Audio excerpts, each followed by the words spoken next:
Wrigley Field, it's Major League Baseball as the San Francisco Giants meet our Chicago Cubs.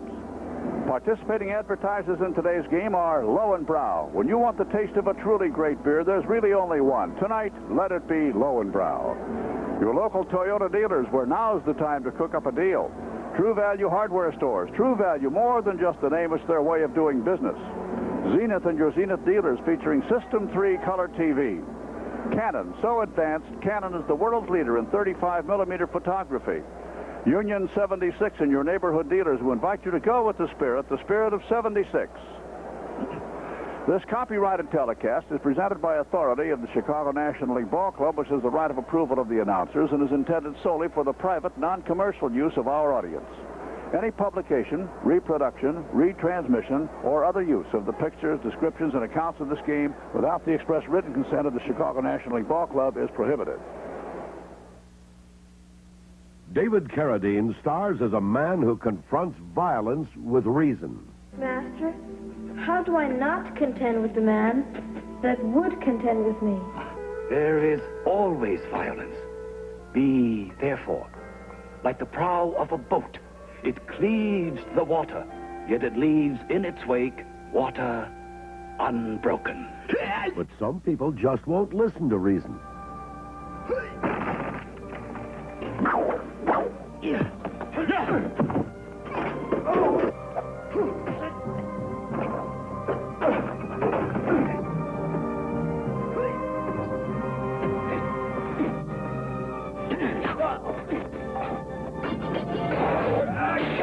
Peace who fights like 10 tigers. David Carradine is master of martial arts in Kung Fu. Sunday nights at 10 on Channel 9. Daddy, it's broke. Oh, here, let me see. Hey, thanks. Can I help you? Oh, do you do tune-ups? Sure, my mechanics are certified in tune-ups. Certified? Union 76 sends them to school, then certifies their ability with these stripes. Oh, sounds professional. When can someone tune my car? My best mechanics available now. Nick, top-notch professional. Nick, Yemmer. He fixed my car. Road test. Go with the spirit. Make sure your mechanic is certified. The spirit of 76. Now, there's a brand new charcoal you just pour and light. You don't need lighter fluid, ever. Matchlight. Look again. Matchlight lights fast and easy. You don't add a single drop of lighter fluid. New Matchlight from Kingsford. It's the pour and light charcoal because you don't need lighter fluid, ever. Well, hi, everybody. Once again, welcome to baseball. Beautiful Wrigley Field, the home of the Chicago Cubs. A little bit on the overcast side, but the weatherman says, don't worry about it, folks. It's going to be a beautiful day, and it certainly is, up till now, a beautiful day for a ball game. Cubs against the Giants, as the Cubs try to retrieve a little self-respect from the last 2 days that the Giants have kind of beat them out here in heartbreaking fashion. 2-1 and 4-3. A couple of ball games, of course, that are the kinds that give a manager sleepless nights. If you got your brains knocked out, you just write it off and forget it and say tomorrow's another day. But those one-run jobs are the ones where you lie there and figure out if you'd have done this here, or this here, or this here, or this here, it would have turned the game around. Well, so much for that history. Now, today's another day. Cubs-Giants, always a tremendous rivalry. I'm Jack Brickhouse, along with Milo Hamilton, who will be upstairs here in a moment. Lou Boudreau will be along a little bit later on. Jack Rosenberg, our WGN sports editor, with us. Arnie Harris, directing this great crew of ours, capturing these baseball headlines as they're being made. Pretty good crowd out here today. Expect a little noise because the Cubs and their fans have quite an interesting relationship, and I don't know, they could be 10 runs behind in a ball game and somebody gets 2 base hits, and the next thing you know, a couple of them are on their feet around here because they just can smell a big rally, and that's the way Cub fans are. They never really give up. Batting order now for the San Francisco Giants. We're going to send Ed Whitson against the Cubs. Ed's 3-1 this year and won 4 of his last 5 decisions, and he's doing very, very well against the Cubs, too. He'll be facing Randy Martz, who's 1-0 against the Giants this year. San Francisco, Joe Morgan at second leading off. Enos Cabell at first. Jack Clark is in right field. Darrell Evans at third. Larry Herndon in left field. Jeff Leonard center field. Milt May is catching the ball game. Billy Smith at shortstop. And the pitchers, we said Ed Whitson has won 4, lost 5 so far this year, but he's won 3 straight now and 4 of his last 5 decisions. For the Chicago Cubs, Steve Henderson is in left. Pat Tabler at second. Bill Buckner at first. Bobby Bonds in center, batting cleanup against his old teammates. Leon Durham in right. Jody Davis catching. Ken Reitz at third. Ivan DeJesus at shortstop. And the pitcher, Randy Martz, who, like Whitson, has won 4 and lost 5. Randy, as we said, 1-0 against San Francisco this year, which also happens to be his lifetime against them as well.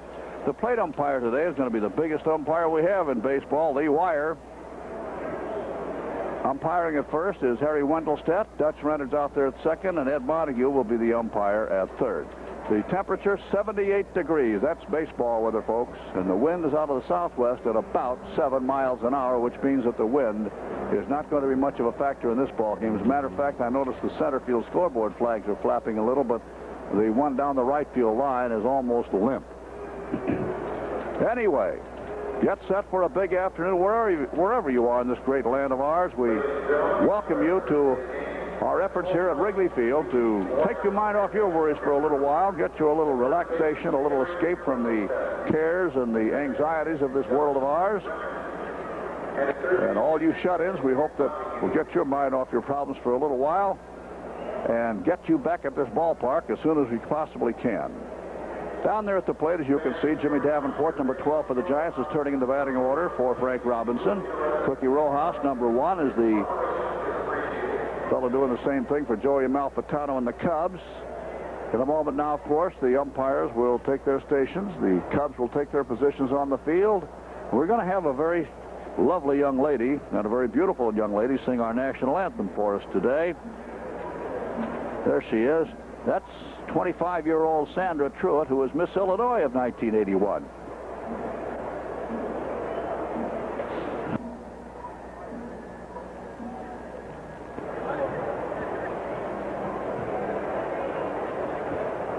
So again, it's welcome from Wrigley Field on the near north side of Chicago, nestled in the heart of a residential area, the home of the Chicago Cubs, a place which has been quite a landmark in the sports world now for a long, long time. And out there in the center field bleachers, you'll see people, as we said before, worshiping the sun today as their mothers and fathers and grandmothers and grandfathers did before them. They're third generation out there, maybe fourth for all I know, Milo. There they are.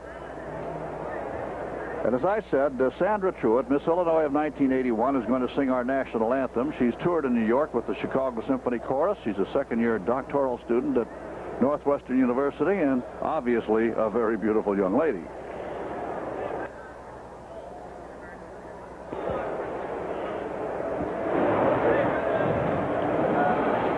Cotton Bogren has this place in beautiful shape. No complaints about the length of the infield grass lately, Milo, so the boys must be happy with Cotton and his crew.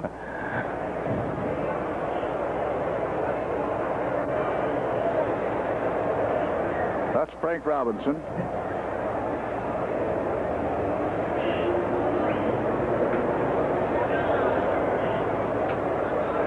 Fact is, that was Rennie Stennett,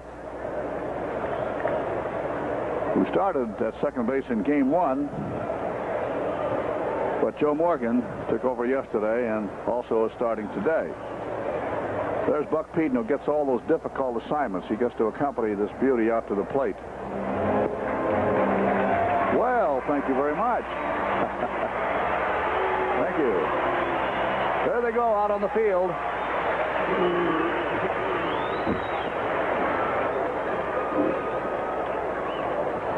And now, ladies and gentlemen, our national anthem. Ladies and gentlemen, please rise and join in singing our national anthem, being sung today by Miss Illinois 1981, Sandra Truitt.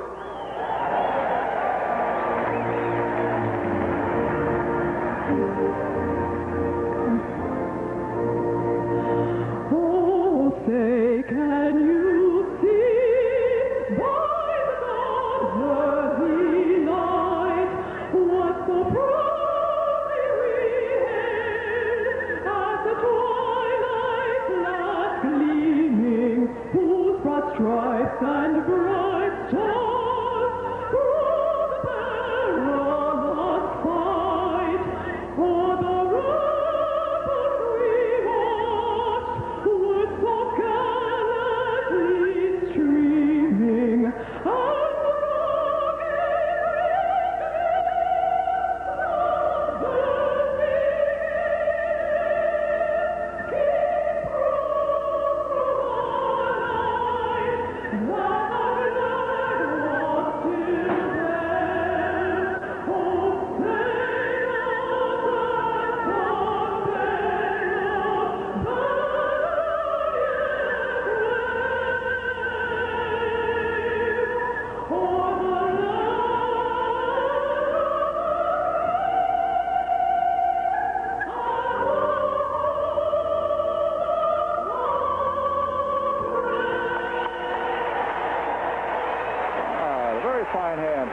through it, Miss Illinois, in our national anthem.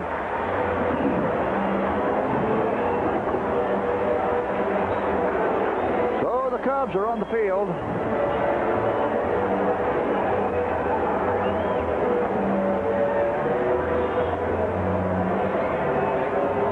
Out and left, there's Steve Henderson. Center fielder Bobby Bonds.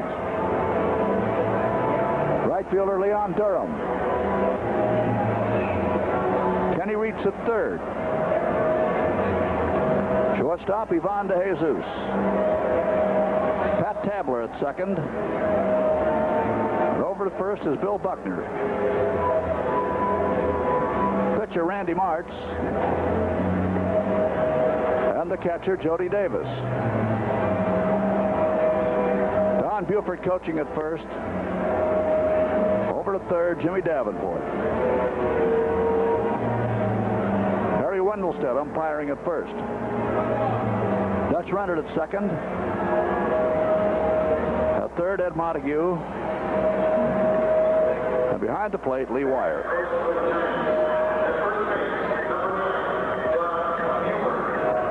Well, it's great to see that Wire back in action, Milo, because a year ago we despaired of his ever being able to return to umpiring again. Got to be a miracle. Those first reports, and now to see him back there, it's really gratifying. Yes, the ailment was a strange one. It was some kind of a blood ailment, wasn't it? It affected his eyes. Well, I tell you, when that's what you're dependent upon for your profession, that's really got to be scary. You know, Big Lee, sometimes big fellas like that may look like they're clumsy or cumbersome. The fact is, he is anything else but a bowling instructor and one of the greatest guys at manipulating a deck of cards you ever saw in your life. He and Ed Montague have that in common. They are both magicians, and I mean pro. So Morgan stepping in. Milo, let's get out. Let's get out in front early today, huh? Let's get some runs. Let's get a lapper. All right, Randy Martz looking at Morgan, who's 0 for 4 in this series. And the first pitch is a ball, and we are underway. Randy Martz 1-0 this year and lifetime with the Giants. 4-5 on the year, and a strike to make it 1-1. Morgan batting .241, 6 homers, 25 runs batted in. Cabell will be next, then Clark. Palm ball, boy, oh boy, that's a beauty. 1-2.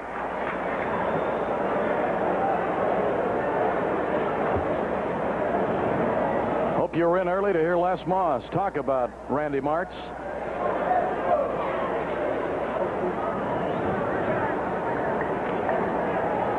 Morgan waiting on a 1-2 delivery.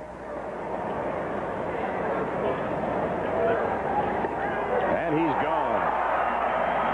Boy, he pitched to a couple of spots to that opening hitter, Jack, and got it right on the nose. Morgan knew it, too. He knew he'd been fooled. Look at that curveball come in over that outside corner. Sox got 3 in the second. They lead 3-0. Toronto at bat in the third now.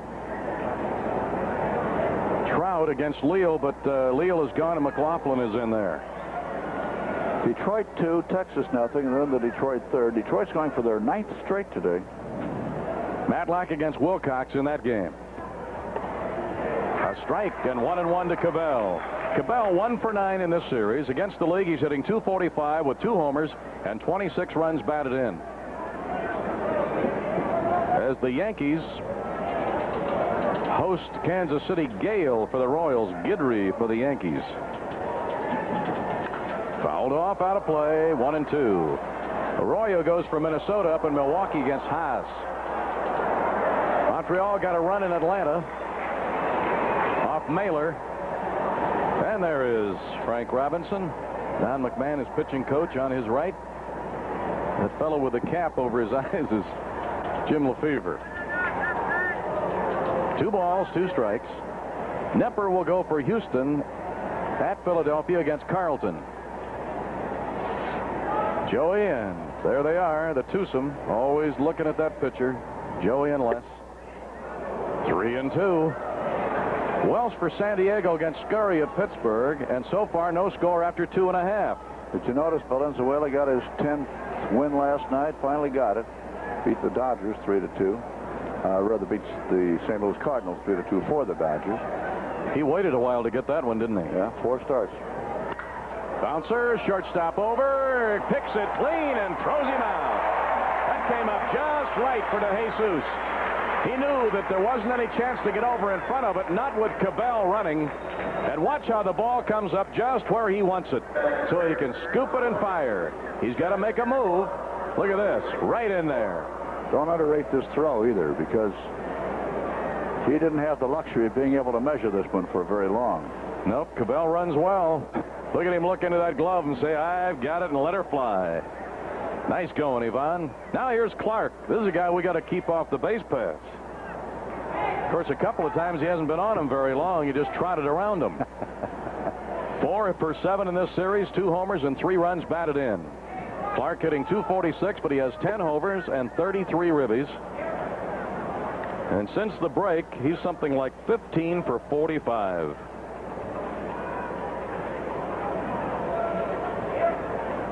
$15 for 43, in fact.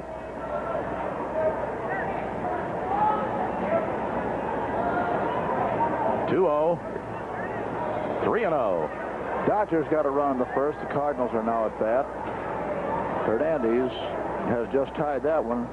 Matter of fact, he's put the Cardinals out in front. He got a 2-run homer, his 7th of the year, and the Cardinals are still at bat. Pittsburgh 2, San Diego nothing. They're in the Pirates 3rd. That's in there. San Diego finally broke that losing streak last night, and Toronto failed in the 3rd. White Sox leading 3-0 at the end of 3 at Toronto. 3-1 to Clark, and he ends up walking him.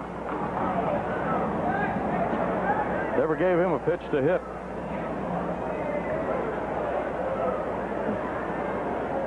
So Clark's at first, where he's met by Billy Buckner, and here is Darrell Evans, their cleanup hitter and third baseman.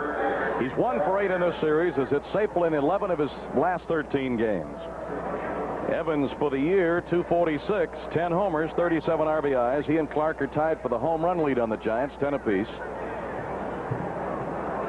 Larry Herndon would be next. The first 2 batters were up and down quickly, Morgan and Cabell. Morgan called out on strikes. Cabell thrown out on a great play by DeJesus. Now Clark has walked, and a pitch outside to Darrell Evans. Padres come in tomorrow for 3.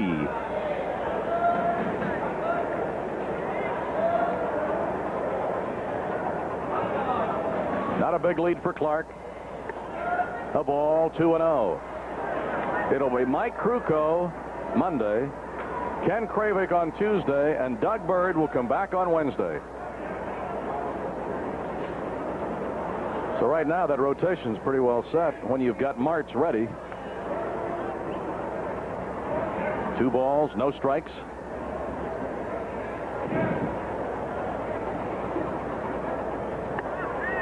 Now he's 3-0, and all of a sudden he's having trouble. Juan Eichelberger will pitch the opener for the Padres tomorrow. You believe that we're getting ready to go to the West Coast again, and we'll look at the Padres for the very first time all year tomorrow? That's the team that would have been in here the day the strike started.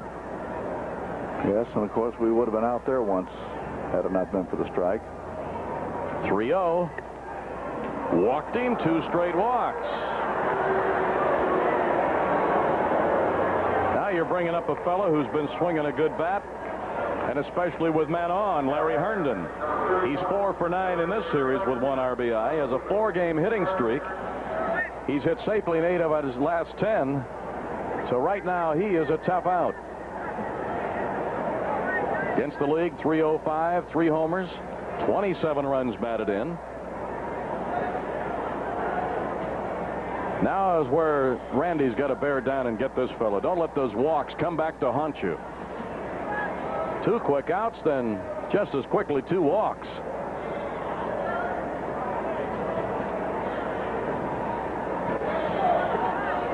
One ball and no strikes. He's been behind the last 3 hitters.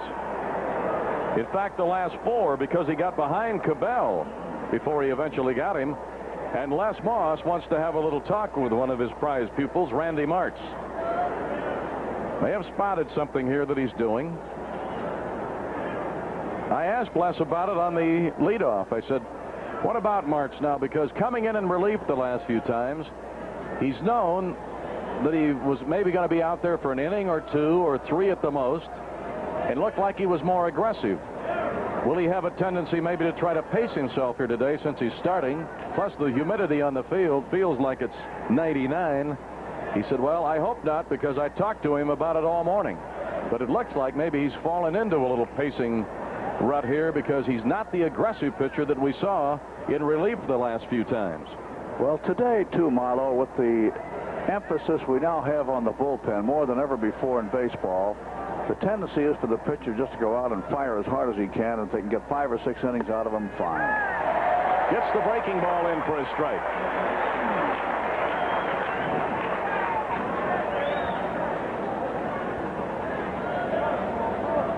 New York got a run off Seaver. Lynch is pitching for the Mets. 2-1. At the half, Philadelphia Eagles 12, New Orleans Saints 7 in preseason football. Congratulations to the Bears on that win last night. Maybe they'll start to put it together now. And they got a scare at the end at that after a big lead.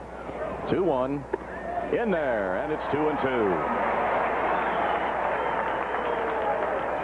And in about an hour, the Sting will start their trek, hopefully toward bigger days. And tonight at 6, the Chicago Fire plays the Jacksonville Firebirds in their first playoff game.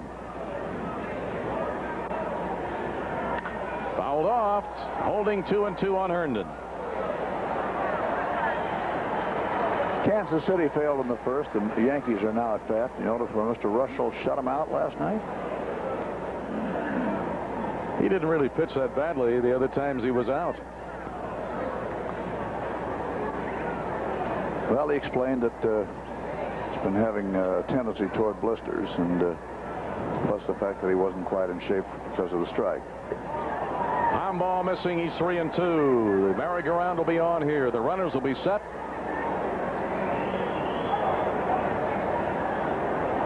Clark at second. Evans at first. A walk to each of them after 2 away, and now we're down to cases on Herndon. 3-2. Runners are going. He walked him, and he's walked. The bases loaded.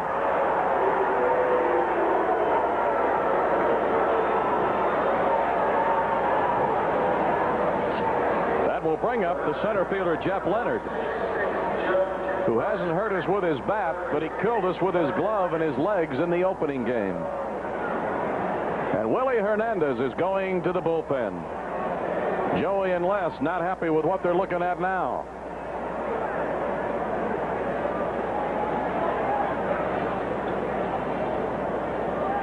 I'm sure they kept hoping after the first couple of walks that he could come back and get him, but instead he's walked the bases full. Now Jeff Leonard is the batter.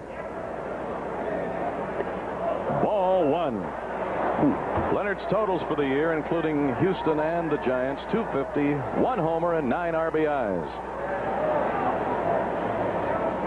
5th hitter in a row that he started off behind. You cannot hit from behind forever. That's a strike, and it's 1 ball and 1 strike.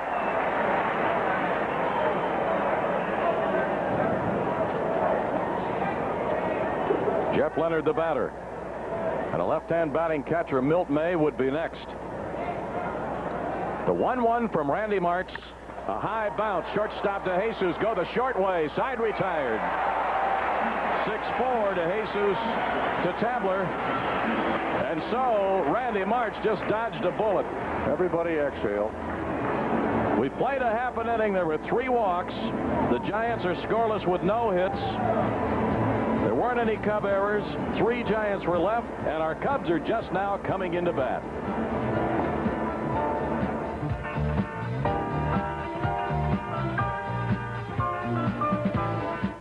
Hi, Pat Summerall. Get book 2 of my 64-page full-color Sports Stars collection free with any $10 purchase at participating True Value hardware stores. And right now, you could celebrate end of summer savings with their pre-Labor Day Carnival of Value circular, where you'll find Duro Super Glue 3 for just 88 cents a tube, and this True Test latex caulk for just $1.18. This long-wearing Orel paintbrush is just $3.99, and get 4 Value Bright light bulbs for just $1.19 at participating True Value hardware stores and home centers. Here's two good friends tonight. First mate! One solo and he's ready for the space program. I'm going to set this thing down in about 10 minutes, and I expect a terrific reception. How about us and a case of Lowenbrow? Perfect. When you want the taste of a truly great American beer, tonight, let it be Lowenbrow. Must have been great up there. Oh, I don't know. It's pretty great down here.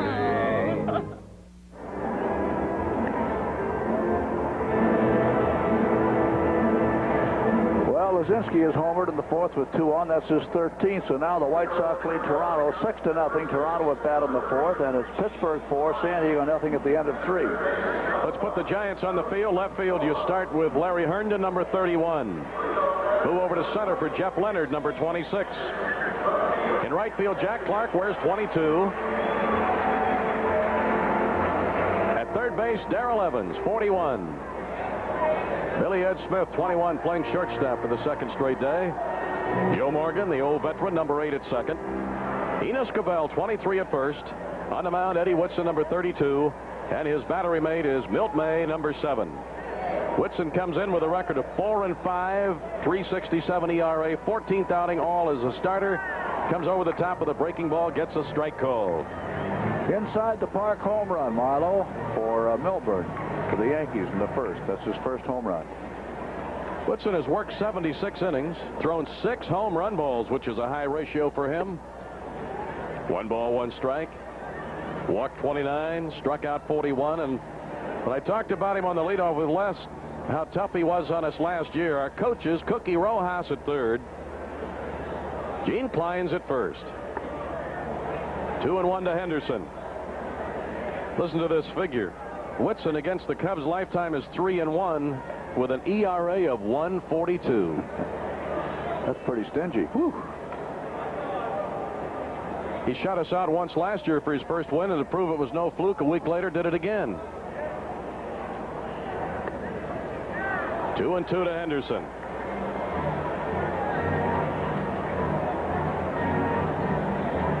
Henderson struggling in this series. He's 0 for 8.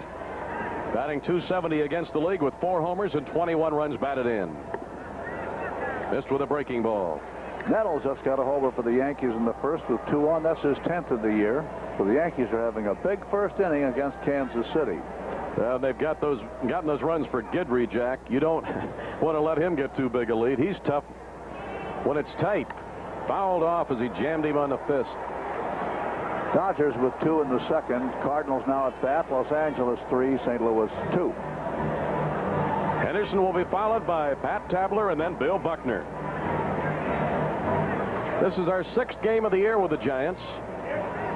Cubs swept them the first time in. Giants are trying to return the favor. Strike 3. Right across the kneecap. Henderson. 9 series for Henderson at this point. Yep. And he's been taking a lot of good pitches, Jack.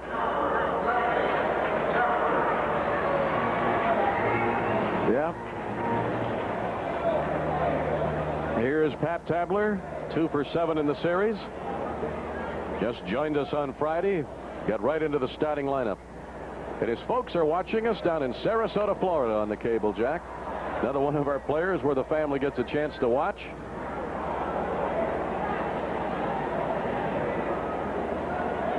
Strike 1 to Pat Tabler. Bill Buckner has moved on deck.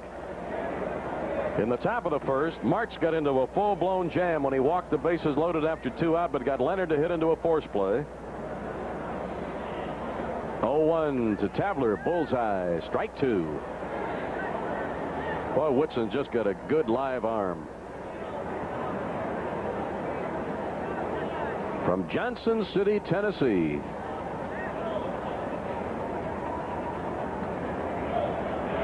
And 2. Wasted a high, tight one. 1-2.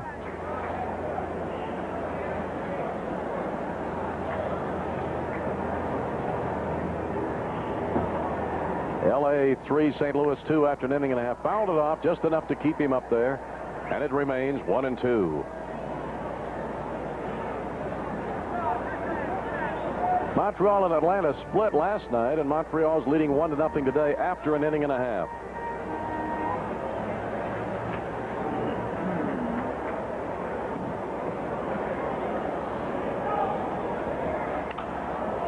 High fly ball, shallow right. Clark in, his play to make, and he does. Fly ball to shallow right off Pat Tabler's bat, and Clark makes the catch, 2 down. That'll bring up Bill Buckner. Buckner with another streak going. He's hit in 8 straight games. 2 for 8 in this series with 1 run batted in. And against the league, he's up over 290 again. 293, 6 homers, 42 runs batted in. But he has lost 20 points to his league average since the reopening of the season. When we came back, he was sitting on 313. Today he's at 293. The big mystery is striking out in 4 of the last 5 games. This is something he just doesn't do. That's right. Now, yesterday when he struck out swinging, Minton just threw him a ball that I don't know what it was or what it did, but when it got in the strike zone, it really did a dipsy doodle.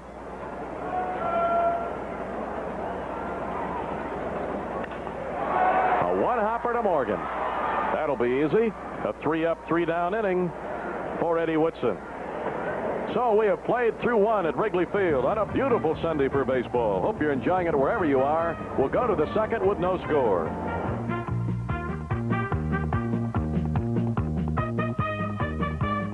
America, here's the diesel you've been waiting for, and it's at your Toyota dealer. The 18th Toyota truck model, the Toyota long bed diesel. Better mileage than any gasoline-powered truck. 7-foot cargo bed, separate rugged frame, 1,000-pound payload. Best of all, it's built with Toyota quality. Quality that makes Toyota the #1 import truck in America. Come in and compare. That's your Toyota dealer's quality challenge. Compare our deals and compare our quality. We wrote the book on quality. Nobody rises up in the city quite the way we do. With our egg, nothing we do it. Nobody can do it like only McDonald's can.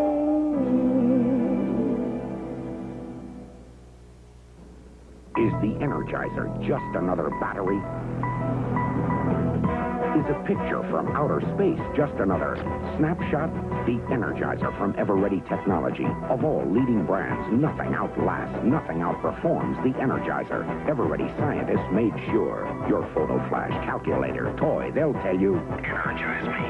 The Energizer, energize for life. Long life. Bottom third of the order for Randy March as we go to the second. Milt May looks at a ball. May is hit safely in 6 out of 8. Didn't like strike 3 called yesterday his last time up, so got to the shower an inning early. High pop foul over here to the left. Jody Davis and Reitz both moving, and it dropped behind him. Ooh, is that embarrassing. That wind just blew it behind him, Jack. I'm sure when it went up, they thought it was going to be close, even if they had a chance. And both of them ended up on the railing. It'll be no play.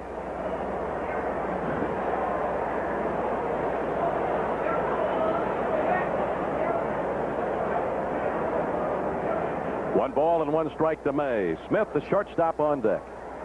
Against the league, May is hitting .306, 2 homers, 24 runs batted in. Palm ball missing, and it is 2-1.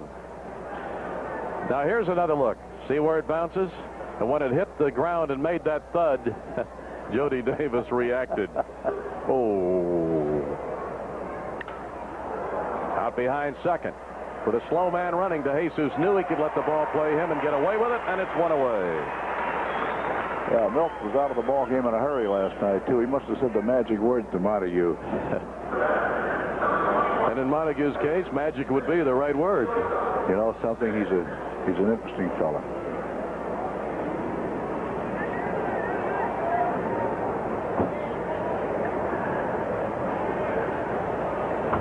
Here is Smith, the shortstop. 1 for 4 in the series with a run batted in. In limited play, he's batting 138. 1 homer, 4 runs batted in. He's a switch hitter.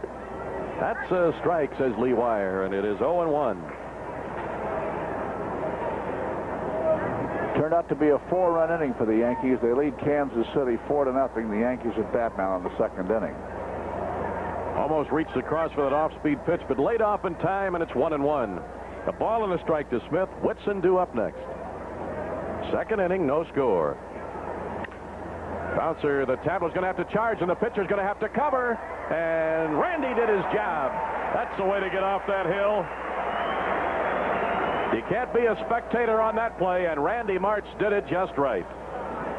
Now here's a big high hopper by him. See, he's already on the way because he knew that Buckner would break for it. Tabler will make the play. Gave it to him right where he wanted it. Didn't have to search for that bag. And look at Randy get off that mound. He'll be over there where he can take it. And close. Because that ball wasn't hit very hard, so he had a lot of time to run while that ball was bouncing around. A strike 1 count to Whitson. Whitson has been up 22 times in his previous 13 starts. He's had 2 hits. Driven in 1 run.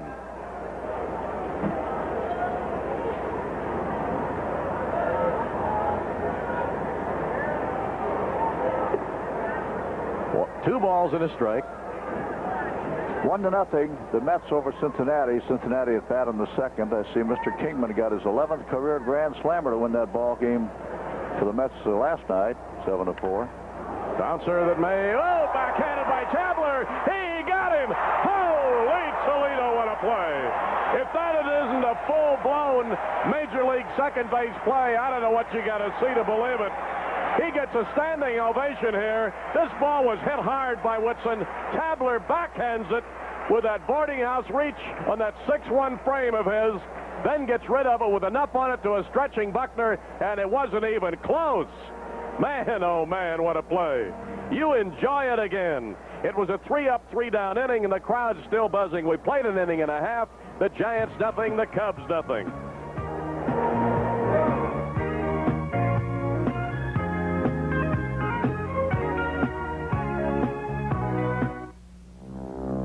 Now, there's a brand new charcoal you just pour and light. You don't need lighter fluid, ever. Matchlight. Look again. Matchlight lights fast and easy. You don't add a single drop of lighter fluid. New Matchlight from Kingsford. It's the pour and light charcoal because you don't need lighter fluid, ever.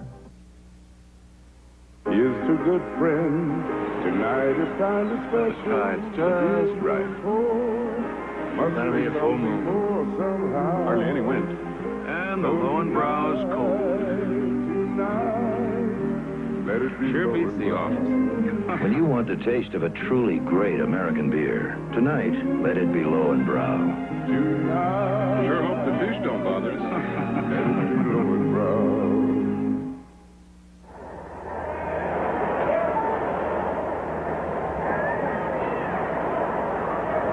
Durham is going to lead it off. He'll be followed by Bonds and then Davis. Kingman, by the way, with his 11th career grand slammer, is now tied with Johnny Bench and Stargell in that department among the active players. Strike 1 to the Bull. Durham in this series is 1 for 8 with a run batted in. Hit safely in 17 of his last 19 games. There's a looping liner into center, a base hit. But Durham's now hit safely in 18 of his last 20. He came in hitting .312, leading hitter on the club. That'll bring up Bobby Bonds, who's hit safely in 7 out of 8 and 10 out of his last 12. In limited play, Bobby batting .333 for the year. In this series, the veteran outfielder is 1 for 6. Our apologies, but apparently Durham and Bonds were switched in the order.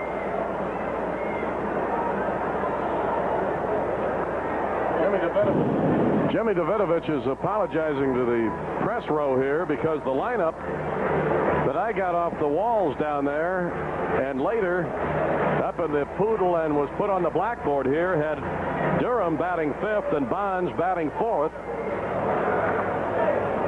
Whoa, he almost threw it away, and luckily Cabell got enough leather on it to slow it down. Lucky for the Giants, that is. Well, you know why, don't you, Marlo? Because I made my scorecard in ink. When I do that, these things happen. So Bonds the batter with Durham at first, and he's a threat to go. But not now. Whitson has a good move, by the way. Jody Davis is on deck. We're in the 2nd inning. 1 hit. It belongs to Leon Durham.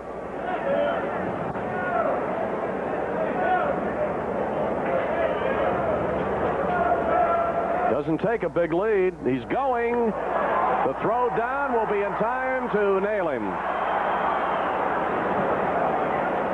That pitch. 2-4 on the play, and look where Milt May gets the pitch. It's in a perfect spot, right up where he wanted, where he can release high, and Morgan just put the glove down and let him slide into it. That means Leon is now 18 out of 25 in the stolen base department. Breaking pitch is in for a strike to Bobby Bonds.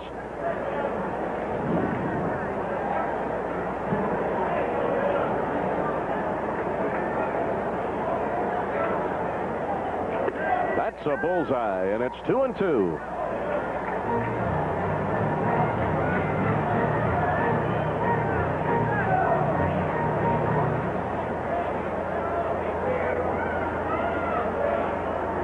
High breaking pitch, 3-2.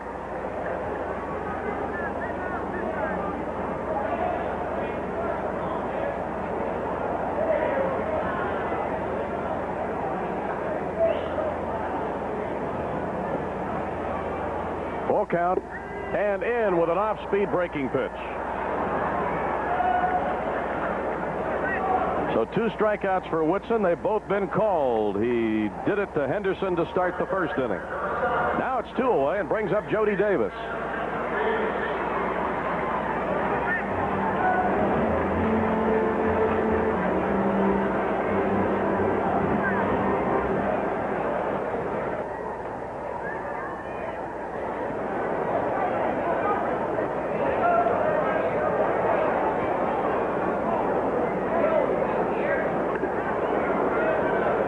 Jody Davis looks at ball 1. Davis against the league, 266 hitter, 2 homers, 10 RBIs. In this series, the rookie catcher is 2 for 5 and 1 run batted in. And one of his 2 homers against the Giants, the 1-0. Breaking pitch in. Boy, Whitson, I don't remember when I've seen him have that good a breaking pitch in the strike zone. Well, the Sox have got a real cakewalk going. The Toronto at bat in the 5th. The White Sox 8. Toronto nothing. 1-2. If the Sox hadn't let that one escape in the opening game, they'd be going for a sweep today. They had a 4-0 lead early and let it go by. Dodgers 3, Cardinals 3 at the end of 2. Fouled off by Jody. Detroit added another run. It's Detroit 3, Texas nothing at the end of 4. Tigers, as I said, going for 9 in a row. Now it's 1-2 to Davis with nobody on and 2 down. 2nd inning, no score. Ed Whitson and Randy Martz. Right at Cabell. Boy, ball was really hit, but it was right at him. He just had to take a quick half step toward the line. And it retires the side. No runs and 1 hit. No errors, a caught stealing, and nobody left. We played 2. Giants nothing, Cubs nothing.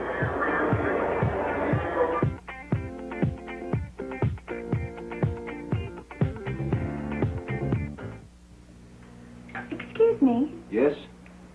Yes? Do you have a credit card application? I do. I mean, a 76 credit card is a good idea for a single girl. Why is that? Well, you could buy tires, gas. Anything you want is yours. Great. Of course, we'll need your name. Okay. And your phone number. All right. And for your address. Thanks. Go with the spirit. Okay. The spirit of 76. Let's listen to what these people learned when they took the Pepsi Challenge. It's so candid that you just call the shot and there it is. Did you learn anything? Like Pepsi better. Nationwide, more people prefer Pepsi over Coca-Cola. I thought it would be like they picked actors and actresses and told them what to say. Why did you think you picked Pepsi? It tasted better. I am surprised. This is weird. I didn't think these things were true. I didn't know it really tasted that good, but now I know. People who let their taste decide pick Pepsi. Pepsi?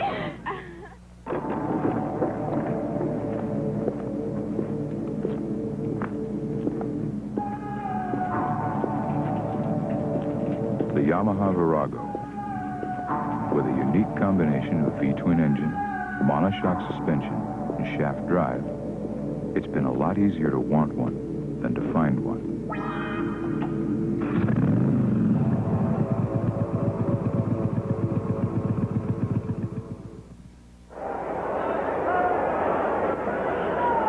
Go to the third, top of the giant order. Morgan, Cabell, and Clark. Home run Molitor for Milwaukee in the first. And so it's now 1-1, Milwaukee versus Minnesota at the end of one. Mets still lead Cincinnati 1-0. The Reds at bat in the third. Morgan looks at ball one. He took strike three call to start the game. The only strikeout recorded in the early going by Randy Martz. He's walked three. He's going to drive it, but it'll be foul down the right side. When it left the bat, it was foul.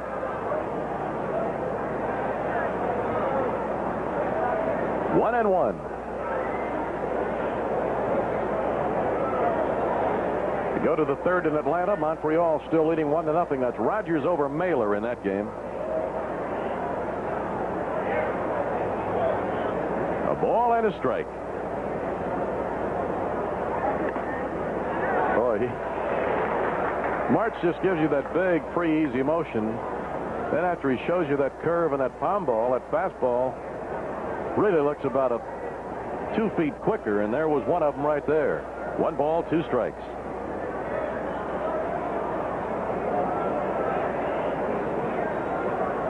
There's the palm ball, and he threw it in the dirt.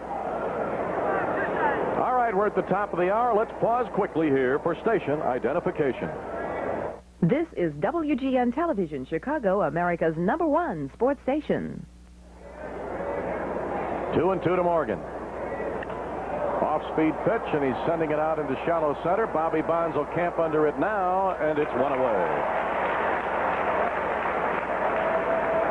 The wind is blowing out here today. And when Bonds started, I think he thought he was going to have to come a little farther than he did. Then he pulled up and makes the catch. Why don't we mention that Kingman and Dancing Stars will all have 11 career Grand Slammers now. In case the folks are interested, the National League record is 18 by Willie McCovey, and the Major League record is 23 by Lou Gehrig. Bouncer short. He's got to circle that one and throw him out. Twice today, Cabell has been nipped on good fielding plays by DeJesus.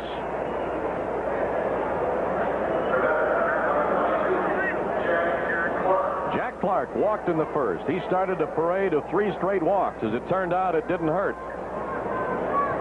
But when you walk 3 and then get out of it with no problem, you get a little luck, too. He induced Leonard to hit into a force play. 1 ball and no strikes.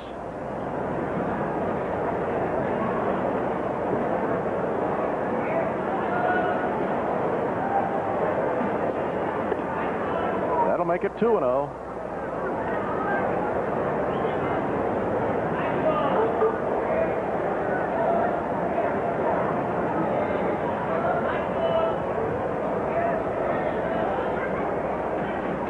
See what Jody's. He wants to pitch him away here on 2-0. Just did slide off the corner. 3 balls and no strikes.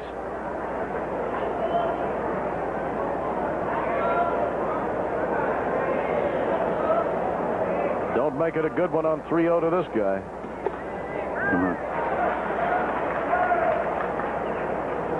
If that had been in a different zone, a fastball, but he kept it low. So it's 3-1 to Clark. giant right fielder. Taps it foul behind him, and it's 3-2.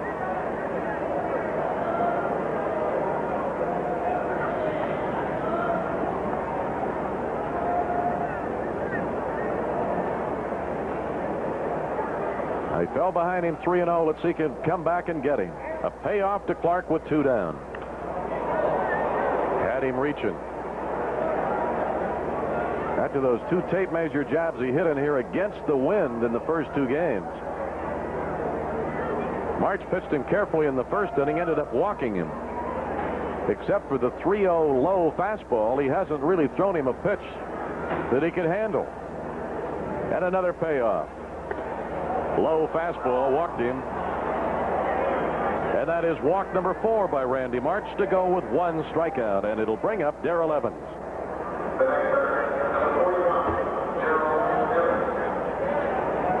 Evans also walked in the first inning.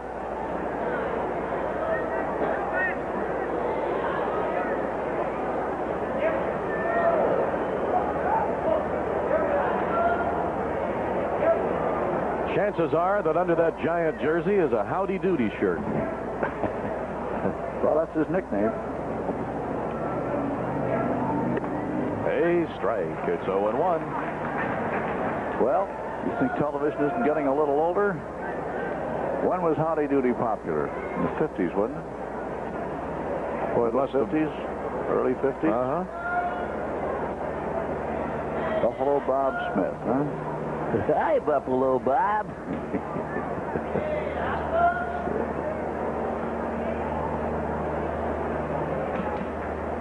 A strike to Evans. Clark not going at first. There's that foul ball, and he's got him in a hole 0-2. The thing that makes Evans a long ball threat is the fact that he gets a lot of bases on balls. Then you find yourself trying to thread the needle on him, and that's when he'll pop one. No balls, 2 strikes. He was a member of a ball club. He and 2 other fellows did something that's never been done before and hasn't been done since. 3 fellows on 1 big league team hit over 40 home runs. In '73, he and Henry Aaron and Davey Johnson, an unlikely candidate at that time, but he did it. High pop. When it comes down, Reitz will handle it. And Clark had to give him room. Side retired. No runs and no hits. No errors or walk. 1 Giant left. And after 2.5 at Wrigley Field on a Sunday, the Giants and the Cubs are battling and are scoreless.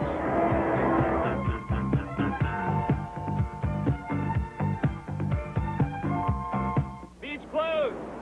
Miller time. Ball shrimp bar Let's go get a beer. Yeah, weird. Everybody get in the car. Miller time so pleasing. Now let's head it to the shipwreck bar. Hurry to the happy hour. Happy hour. Good times are here. Good times are here. Come on to the happy hour. Happy hour. Miller's got the beer. When it's time to relax, 1 beer stands free. When it's a happy hour, Miller's got the beer.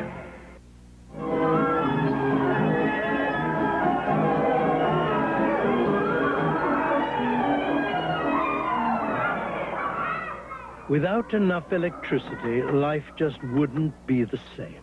In northern Illinois, that is not a problem today because we planned ahead yesterday. But if we don't keep planning, tomorrow could be a lot less fun.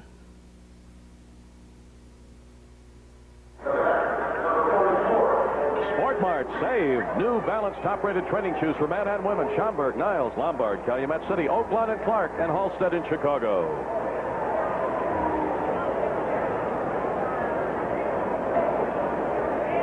Thank you very much.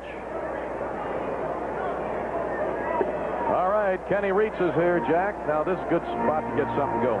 Yes, as a matter of fact, Kenny Reitz, wearing 44, reminds us the Yankees just got their second 4-run inning, so they're 44 in 2 innings, and they lead 8-0 over Kansas City. They got another homer, this time out of Gamble. Ball 1 strike 1 the count now to Kenny Reitz. He'll be followed by DeJesus and then Randy March. Whitson fires that fastball a little bit low. Fooled him with it. 1-2. Texas tightened it up on Detroit. They get 2 in the 5th, so it's now 3-2 Tigers. Tigers now batting in the 5th inning.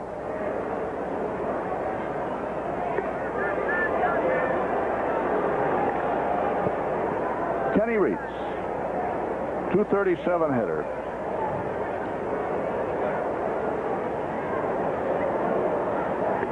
Low and away.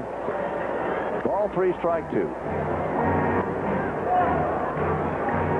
And he has asked the umpire to look at the ball. Wire O'Casey. Well, you don't think an old country boy from Johnson City, Tennessee would be doing anything to a baseball? Why, of course not. That's illegal.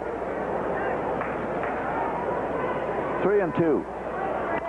Ground ball. Foul. Third base side. Still 3-2. Herndon, Leonard, Clark, and left, center, and right. Evans, Smith, Morgan, Cavell, the infield third to first. Battery, Whitson, and May. Eddie Whitson trying to square up for the year. He's 4-5, and his opposite number is doing the same thing because he also is 4-5. Strike. So Reitz now strikes out, and that is strikeout number 3 for Whitson. Here's DeJesus, hitless in 6 in the series, hitting 170 now. No homers, 6 RBIs.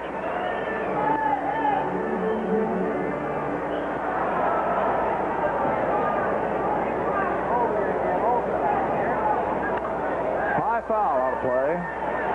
Strike 1.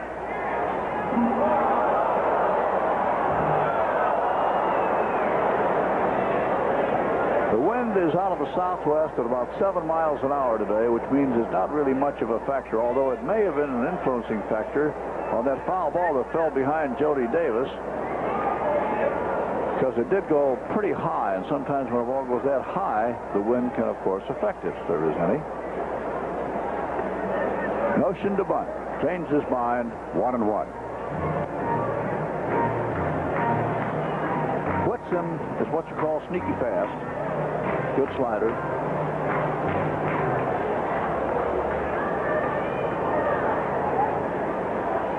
One and one. Ground ball bouncing out to Morgan. Routine. 2 out. That brings up the pitcher, Randy Martz. Randy 1-0 against the Giant. That also is his lifetime.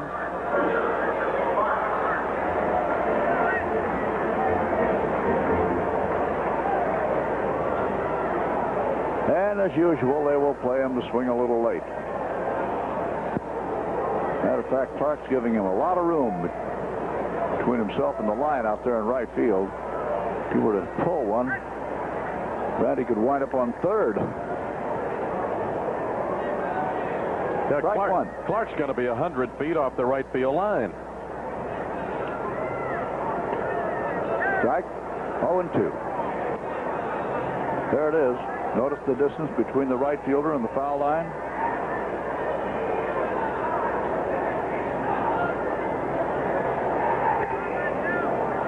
One and 2.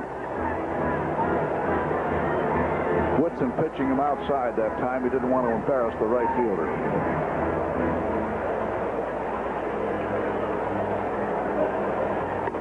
Very high. It's 2-2. Try to get him to chase a high rising fastball that time.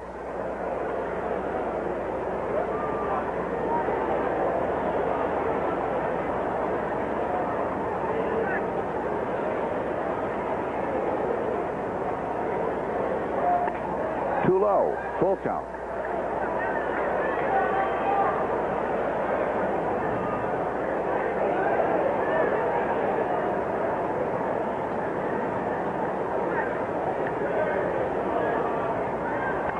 Foul ball on the 3-2 pitch. And Milt May, when he dropped that finger, said, quit fooling around with this guy. Just throw him your good Hummer, and he did, but he got enough of it to stay alive.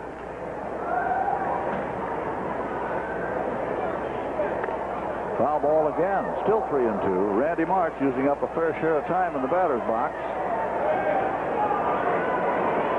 So if they get him, trying to make them earn it.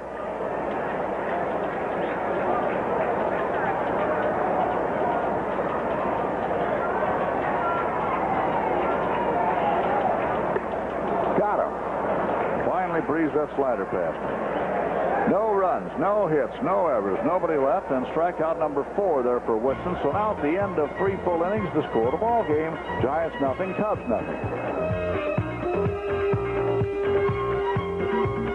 Hi, Pat Summerall. Get book 2 of my 64-page full-color Sports Stars collection free with any $10 purchase at participating True Value hardware stores. And right now, you can celebrate end-of-summer savings with their pre-Labor Day Carnival of Value circular, where you'll find this Mayfair soft toilet seat for just $9.95, this master padlock and self-coiling cable for only $5.99, and this lightweight True Temper rake, just $2.33, at participating True Value hardware stores and home centers.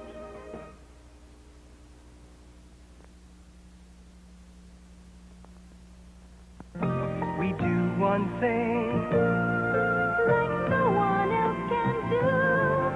Kentucky Fried Chicken, we do chicken fried. America's favorite fried and the bite. Delicious fried chicken, we do it right for you. Can I have a little bite? I don't have to try stick. Nope. No other fried chicken tastes so right. That's good. Kentucky Fried Chicken, we do chicken fried. Leadoff hitter for the Giants in the 4th inning, as we view one of Arnie's hat shots, is Larry Herndon. He'll be followed by Leonard, then May. Hi, folks. That's what it's all about. Enjoy baseball in the sunshine. Fresh air. By the way, welcome to our network stations today again. WTVO Rockford, WCIA Champaign, WMBD Peoria, WNDU South Bend, WFFT Fort Wayne, KCRG Cedar Rapids, which means they're watching in Fairfield, Iowa, too, Milo. KDUB Dubuque, and, of course, our flagship station, WGN Television 9, Chicago. I'm Jack Brickhouse, along with Milo Hamilton, Cubs and the Giants. And welcome wherever you are in this great land of ours today. Ball 1. Cubs with Steve Henderson in left, Bobby Bonds in center, Leon Durham in right, Reach at third, DeJesus at short, Tabler at second, Buckner at first, the battery Randy March and Jody Davis. Toronto's fought back with 2 in the 5th, but they're still way down to the White Sox. White Sox 8, Toronto 2. Minnesota 2, Milwaukee 1. Brewers at bat in the 2nd.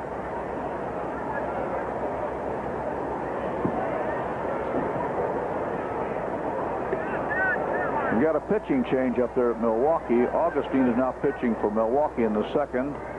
Haas left with a stiff neck.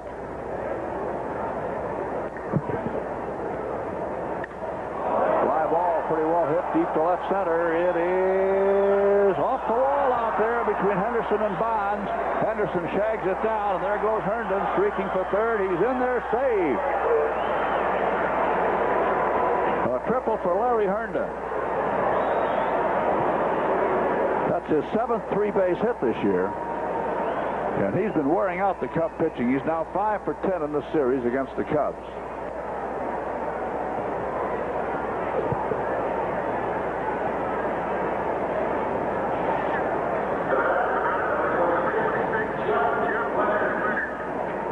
Ties him for second in triples with Herr of St. Louis, Marino of Pittsburgh, and Templeton of the Cardinals.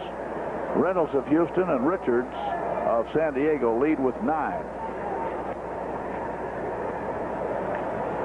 Here's Jeff Leonard. Man on third, and the Cub infield, with the exception of DeJesus, pulls in a little bit. Timing's everything. Thank goodness he didn't get that in the 1st inning. They're going to appeal at second base. Nope. In other words, the appeal on that one is that he missed second. And in a spot like that, if the umpire spots it, he says nothing. It's up to the defense to spot it and appeal. Now, if the umpire had noticed that he did miss second base, in that case, the batter would be out.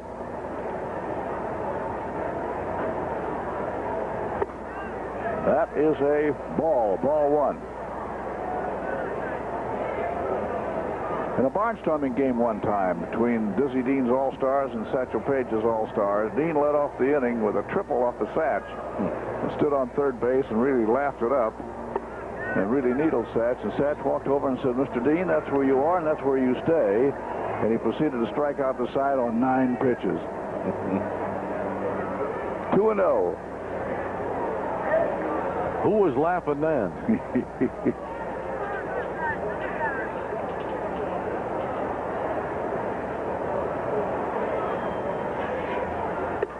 Strike. Ball 2, strike 1. Cardinals are now leading Los Angeles 5-3 at the end of 3.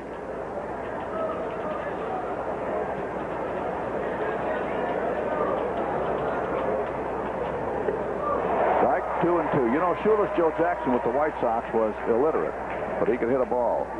And some guy down at Sox Park was needling him all afternoon one time. Spell cap, Joe. Spell cap. Spell cap, Joe. Spell cap. Pretty soon, Jackson got up, and he banged one for 3 bases, stood on third base, and yelled at this guy in the seats. He said, spell triple, you blankety blank.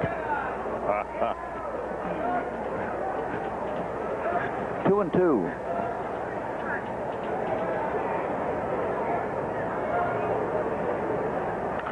High foul, out of play, 2-2. Young Rod Scurry, that curveball artist, has got a good one going today, evidently, Jack. He and the Pirates are out in front of the Padres. 5-0 at the end of 6.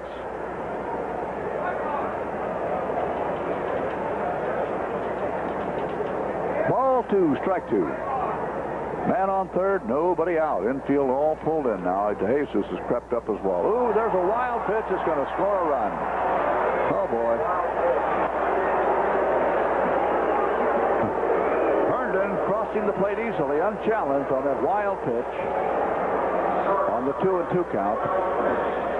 But to me, like his palm ball, and he just didn't get it anywhere near where he wanted it. And once he threw it down into the ground, and that's what that palm ball does, it just jumped over Davis. He had no chance to head it off. So it's 1-0 San Francisco now. Ball 3, strike 2 to the batter. Nobody out.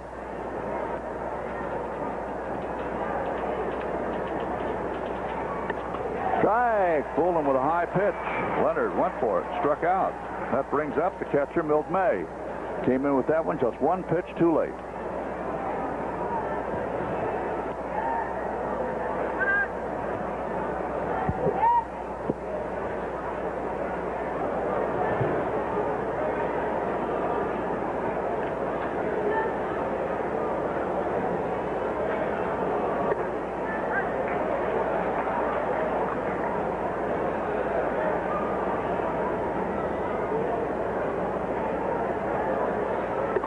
That's a strike. 0-2.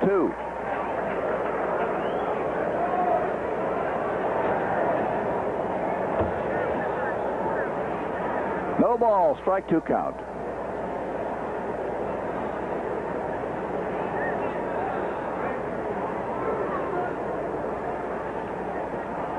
Well, there's another one just like the wild pitch that brought in the run. Ball 1, strike 2. He's going to keep doing it till he gets it right.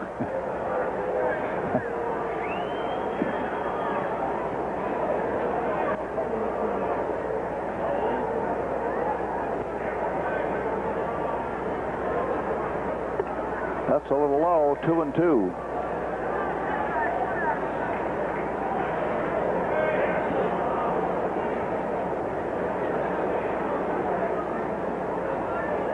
Ball 2, strike 2. Well hit deep to right, and it is grabbed out there by Durham, right near the vines. Milt May giving it a very good ride. 2 out. That'll bring up the shortstop, Billy Smith. Well, between the wild pitches and the palm balls that get away and the long balls that nearly go, Jody Davis started this game. He was 24 years old catching March, but he's going to be about 104 if he stays in there for 9 innings the way it's going.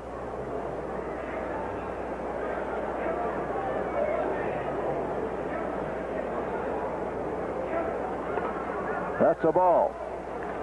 Ball 1.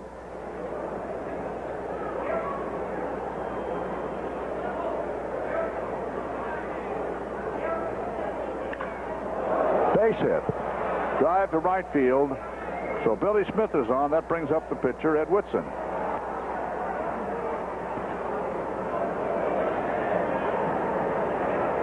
Ed was victimized by an outstanding play by Pat Tapper the last time up. That time it was the third out. He's in a spot where he can make the third out again now.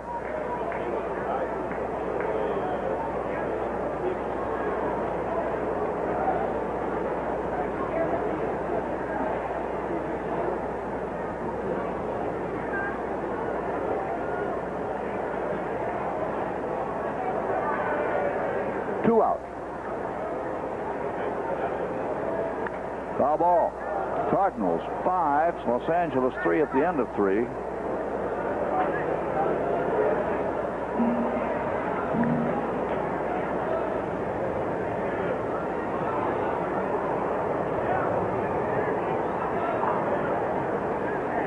D. Reich 1.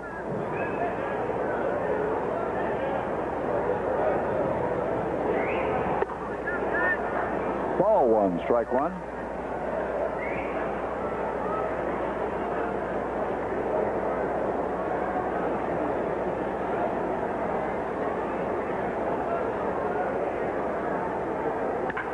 There's a drive by the pitcher into right field, a base hit, and it's misplayed by Durham out there. Although I doubt if there'll be an error. I think they will rule that Smith would have made it to third anyway.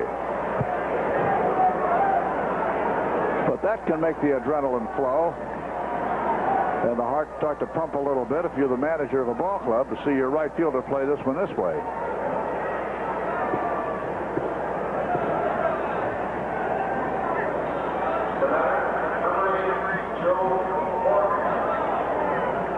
Any ruling, Mono? Well, I'm looking across. He was just watching the replay, and he has not reached. And now he's reaching for the mic. All right, Randy Minkoff of UPI is the scorer, and he just calls it a single, no error. Smith was running with the pitch anyway, so now Joe Morgan is the batter, and the Cub bullpen finds Willie Hernandez and Howell up.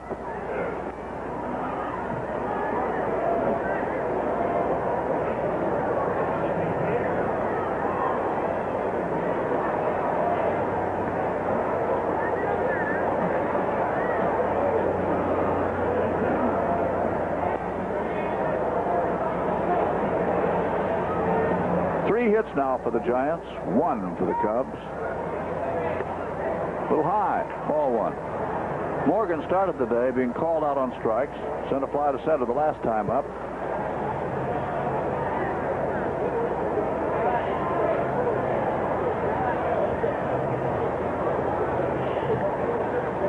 Ball 1. Fade. Pulled him with a high curve. 1-1.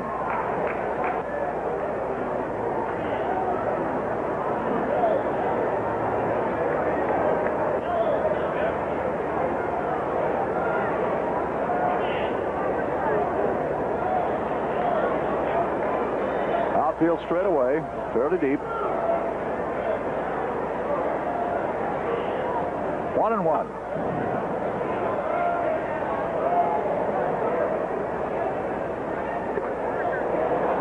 Ball 2, strike 1. Joe Morgan may be a little past his prime right now, but he's still a very, very fine and a leader-type ball player. Well, he did a lot for Houston last year. I think that's why the big surprise came when they let him go. 2-1. High outside. Ball 3, strike 1. He was at a banquet one year in the off-season. George Steinbrenner of the Yankees was there after George had bought a couple of those high-priced free agents. And Joe's line, when he got up to the microphone, he looked at Steinbrenner and says, "You got any money left?" I'm a free agent. Ball 3, strike 1.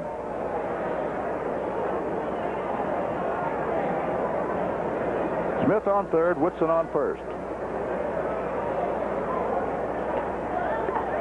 That's a strike. Full count now, 3-2.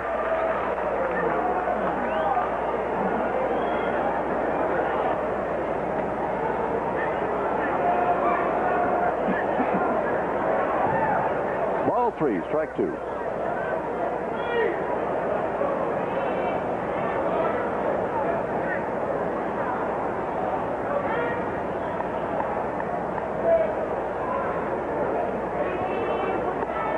That's a ball. He's on. That loads him for Cabell. So the Giants have Smith on third, Whitson on second. Now Joe Morgan on first, and the first baseman Enos Cabell is up. The 8th place and number 9 hitters, Hurt Martz. Now he's paying for it.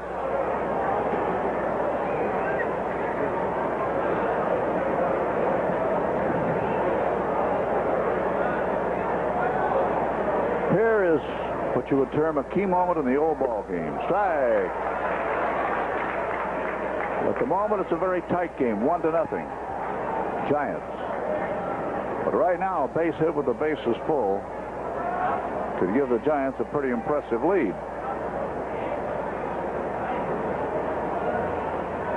Foul ball. 0-2. So Randy bears down and gets 2 strikes on him fast. Dodger rookie catcher Socia just hit his first home run. That tightens it up at St. Louis after 3.5. Redbirds 5, Dodgers 4. Got a ding-donger going down there, huh? Minnesota and Milwaukee 2-2 after 2. Preseason pro football. Eagles 19, New Orleans 7 at the end of 3 quarters. 0-2. Here we go. Curve low and away as he wasted one. Ball 1, strike 2. Texas caught Detroit. They're 3-3 after 5.5.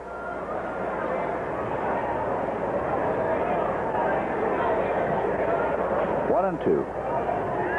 Ground ball, back a second, into center field, goes on through. Smith is in. Whitson is in. Morgan stops at second. Giants 3, Cubs nothing. Cabell sending one that had eyes right through the infield. That takes care of 2 of them. Oh, boy. That brings out Joey. And that'll be all probably for Randy Martz. 2 pitchers for the Cubs will be number 45, Jay Howell. And Jay Howell is now coming in.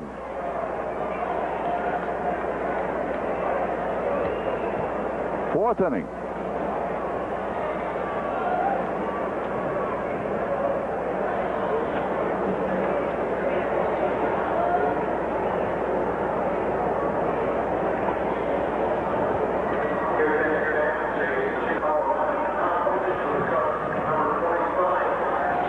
This is Jay Howell, who admittedly does not have a blazing fastball. He's got a major league type fastball, and he was telling us down the bullpen today that he holds it across 4 seams, and that makes the ball rise. He doesn't throw a sinking fastball.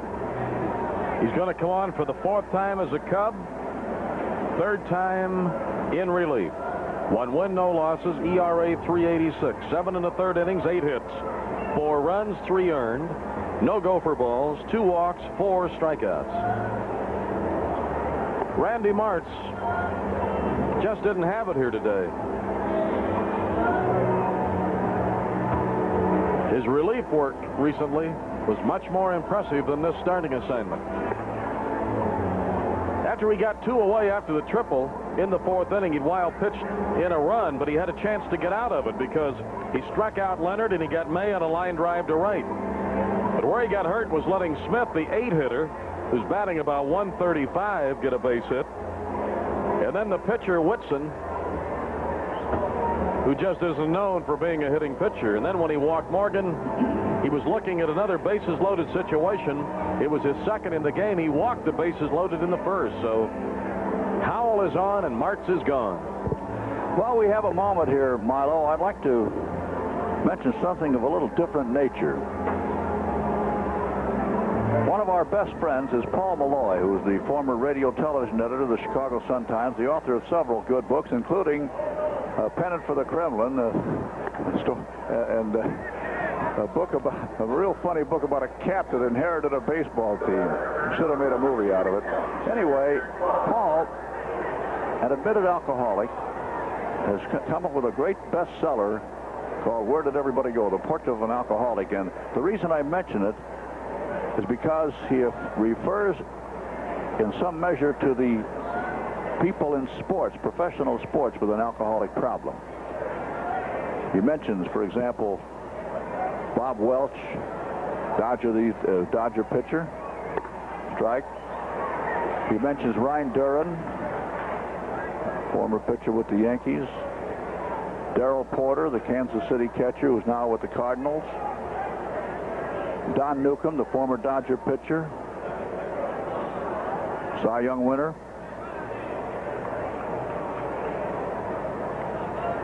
Strike. And Don is now the head of the Dodger Alcoholic Rehabilitation Program. He mentions Dennis Lick of the Bears. These are all people who have publicly, admittedly, said that they have had a problem with alcohol. And the thing that bothers me is that Don Newcomb says because of the immense pressures of professional sport, pressures of baseball, he estimates that 15% of the professional ball players have an alcohol problem. Now, that's 1 out of 6 almost. I didn't realize that, but it's very interesting reading, and it's downright inspirational. I can understand why the book's in about its 3rd printing now. 2-1, and if you missed Malloy at home, it's because he's out here at the ballpark. He's a fan. 2-1. Little high. Ball 3, strike 1. Oh, don't throw that pitch up there to this guy. He'll hide it. Ball 3, strike 1 now to Jack Clark with 2 men on. 2 out. And the Giants ahead 3-0.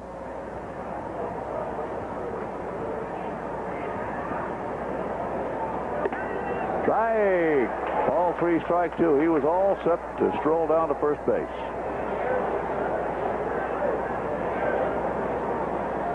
This ball game is in the Giant half of number 4.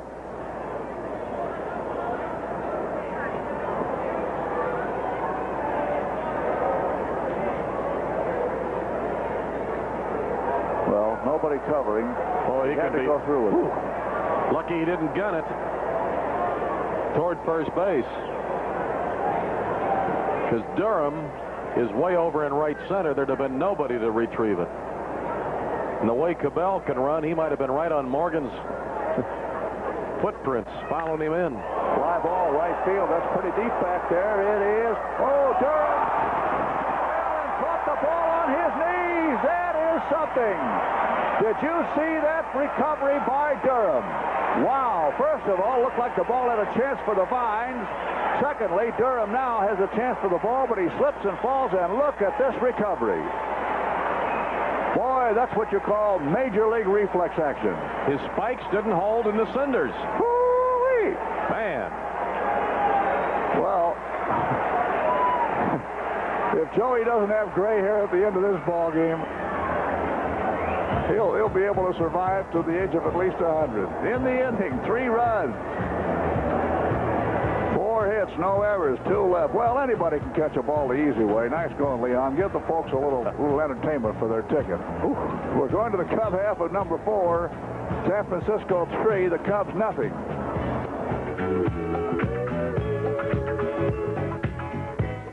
Compare the quality of any Toyota against any economy car.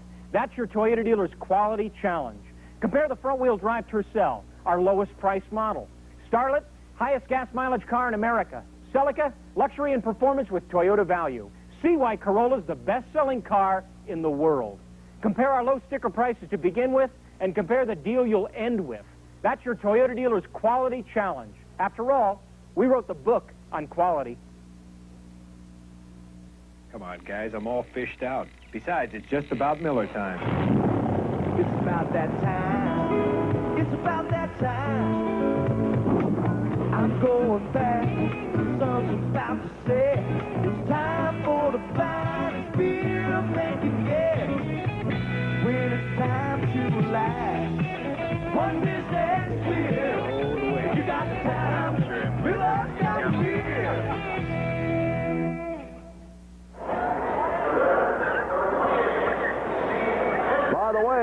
You're invited now to join all the Cubs at the Cubs Care Benefit Dinner scheduled at the Radisson September 13th. A fun night. Proceeds to cancer programs at Northwestern Memorial Hospital. Each player will host a table. That's the Cubs Care Benefit September 13th. Call the hospital, Northwestern Memorial Hospital, or the Cubs for details. This message furnished by the Chicago Cubs. And Steve Henderson leading off and in the leadoff spot. Fouls that first pitch for strike one. The Cubs have an uphill battle on their hands now. It's San Francisco 3, the Chicago Cubs nothing. And Steve Henderson is way overdue to go on a streak. He's due for a real spree, Milo. Has not had a hit in this series. He hasn't done anything to amount to anything since he got a triple and a single back in that Pittsburgh series.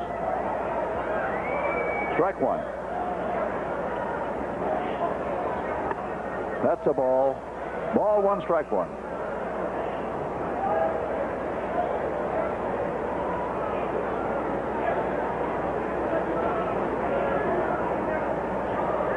One and one. Goes for the curve, 1 and 2.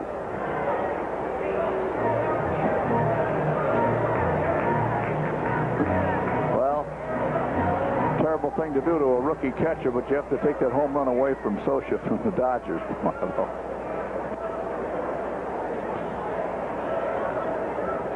1 and 2. The wire service is back in midseason form. They've got their timing back now since the strike. Dropped by Cabell, picks it up over to the pitcher. Time for the recovery, and Cabell made it. Yes, as it says in the ticker, correction. Home run for Los Angeles by Sachs, not Socia. Sachs was the youngster, you remember, they brought up while they were here to replace the injured Davy Lopes. It was his first Major League home run. Matter of fact, he got a base hit his first at-bats in the Major Leagues while he was here. Stopped playing, gave him the ball. Here's Tabler. 8-2 White Sox after 7 at Toronto. Ball one.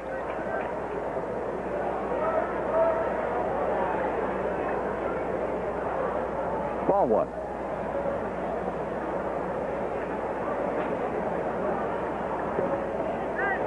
One and one.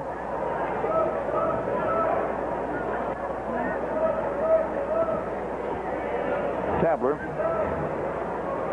In case you're kind of a new fan, you wonder what that dark stuff is on their cheekbones underneath their eyes. That's lamp black. They'll put it on there to keep down the glare of the sun on their cheekbones. Fly ball to right. And Jack Clark takes this one. I'd like to see that Tabler start to get around on some of those pitches, Milo. I think he's swinging defensively now, which a rookie can be expected to do. Well, in his last 2 years in pro ball, he hit 33 home runs, so he's hit them out of some parks. That's right. In minor league ball, he has had the confidence to be an aggressive hitter. And he needs to get a couple of pretty good base hits here, and he'll probably do the same thing in the big show. Here's Bill Buckner. Foul ball. Strike one.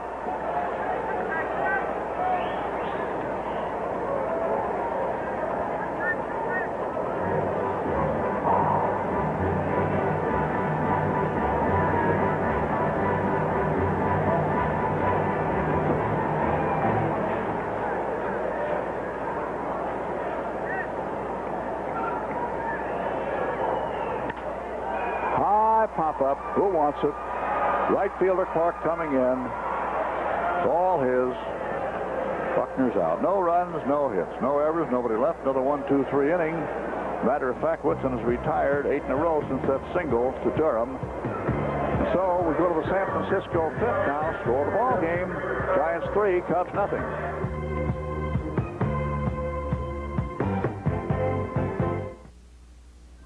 Now, Zenith System 3 is more. The PRP circuit. For more picture details. More picture sharpness. 25% more. 4 speakers for more sound. Built-in cable tuning for access to more channels. 105 channels. Zenith System 3. We're moving television into the future. Tracy Austin. I'm pro photographer Arthur Grace. To some, I'm still a schoolgirl. To others, I'm a tough competitor. My Canon AE-1 captures the two Tracy Austins. First, how hard she works.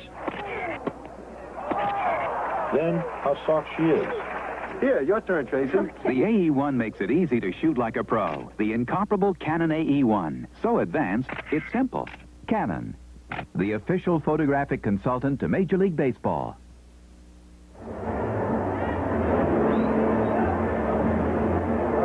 This ball game is going now to the Giant half of number 5. Giants fifth. Giants leading 3-0. Hey, Lou. Yes. Old pal of yours from Harvey, Illinois. You've heard of Harvey. Yes. Was nice enough to give the old man here a plug when he did a guest shot on the Tonight Show the other night. Oh, Mr. Dreesen. Yeah. Here's Mr. Harvey, Illinois. He's taken some giant strides in the entertainment world, I'm happy to say. Not bad for a guy who was at one time sleeping in his car. Not bad is right. That's right. That's two of us at one time. Okay, give me a rundown on Martz. What's the difference when he starts and when he relieves? Well, I thought today, I'd talk with Randy tomorrow, but I thought he was dropping his arm a little bit into a three-quarter throw instead of up and over. Now, pitchers will get into these habits of not knowing it. I don't know whether Moss went out there and talked to him about it or not, but from my observation, he was just dropping his arm a little bit. He had a good fastball today. He just couldn't control it. Darrell Evans leading off against Young Howell. A little high, ball 1. Those White Sox doing a little war dance in Toronto. It's 11-2, White Sox with the 11. That's hit. That's pretty deep out there, and Durham leaps up in right field and pulls this one in and takes it away from Evans.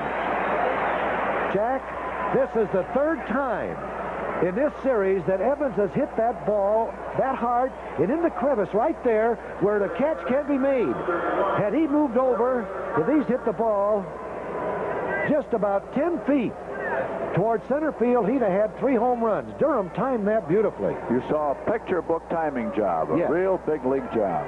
Not the time before on the third out, but that one was. That was right out of Grant Park, wasn't it? Goodness. Looked like he'd put too much pressure on the back foot, and the spikes just wouldn't hold. They slipped right out from under it. Well, he probably did a little Ty Cobb business earlier in the clubhouse by filing those spikes and just got them too sharp. Luke, can that kind of timing be taught? The timing we just now saw? No, that's an instinct, Jack, that the outfielders especially have to know where they are on that warning track near that wall and then go after the ball. To Jesus. And it's short to first on Herndon for out number 2, and that'll bring up the center fielder Leonard. Nobody on.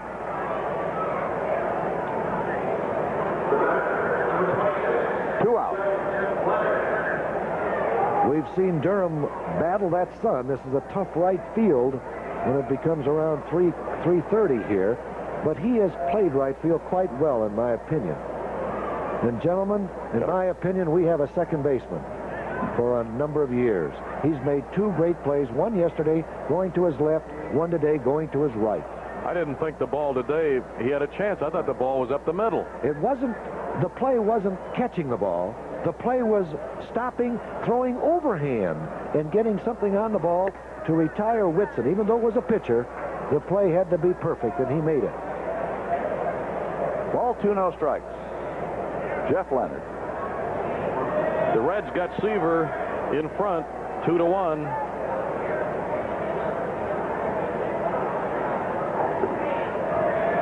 Ball 3, 3-0.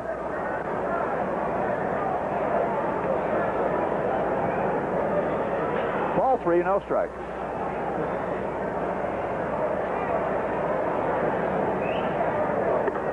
That's a strike. Well, we got a honey of a race. Have you noticed that race in the American League West? 2 games separating the first and fifth place teams, but in the National League West, only 1 game separates the first and fifth place teams.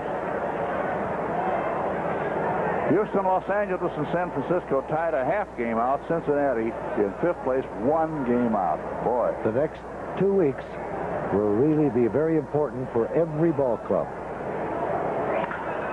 Line fly, right field. It is grabbed out there by Durham and hung up there for it. Leonard is out. It's a 1-2-3 inning, but a fairly exciting one, especially for Durham. No runs, no hits, no errors, nobody left. Let's go now to the Cub half of number 5. Durham will lead off, score the ball game. San Francisco 3, the Cubs nothing.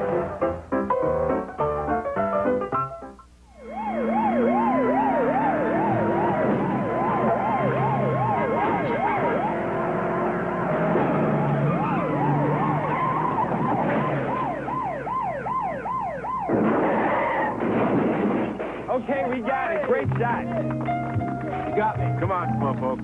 It's Miller time. When it's time to relax, Miller's got the beer.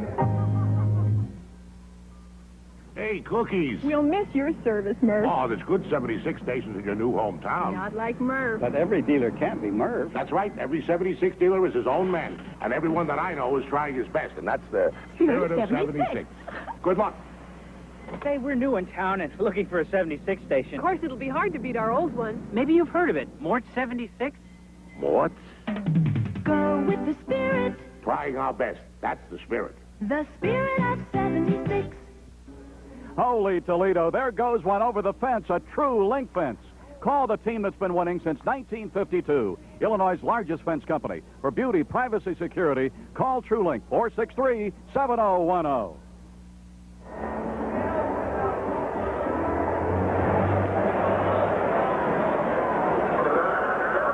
Well, hi, folks. From left to right, Boudreaux, Hamilton, and a guy from Peoria. And there you see the San Francisco booth. There's Gary Park, used to be with Channel 9 in Chicago, and Lindsey Nelson, who's going to retire from daily play-by-play action at the end of this year. But he'll be busy. And Durham swings on the first pitch, and he hand-touches Enos Cabell. And so, that's the second time now that Durham's gotten on base in this ball game. Both times with singles. And he has the only 2 hits the Cubs own. Giants 3, Cubs nothing. Bobby Bonds is up. Let's look at this one again, Lou. Well, this is a tough play for Cabell. It takes that high hop, and off of Durham's bat, it just had spin on it, and it looks as if it hit him on the wrist. We're blocked from our view to the trainer. Is it his hand that they're fixing? Yes, it is. It's the right wrist or thumb. Yeah, Joe Licio, the trainer. It's the thumb, and that ball really. And Perry Archibald, the other trainer for the Giants, and I think that's Perry. And as you can see, Frank Robinson is talking to Enos. He wants to stay in the ball game. He says to Frank, "Go ahead, let's go." Frank wants to know if he can throw the ball. He's kidding with him a little bit. He wants to throw. Frank wants him to throw a couple so he can grip the ball. It's on his right thumb. Now he's going to play catch with Milt May. Ball was hit very sharply to Cabell, and I'll say one thing for him. He didn't shy from it. He stayed in front of it. Here's the play, and once that ball comes off of that grass and hits that dirt, it increases its velocity. And you cannot judge the exact height of that ball, and Cabell didn't. All right, here's Bobby Bonds. Nobody out, man on first.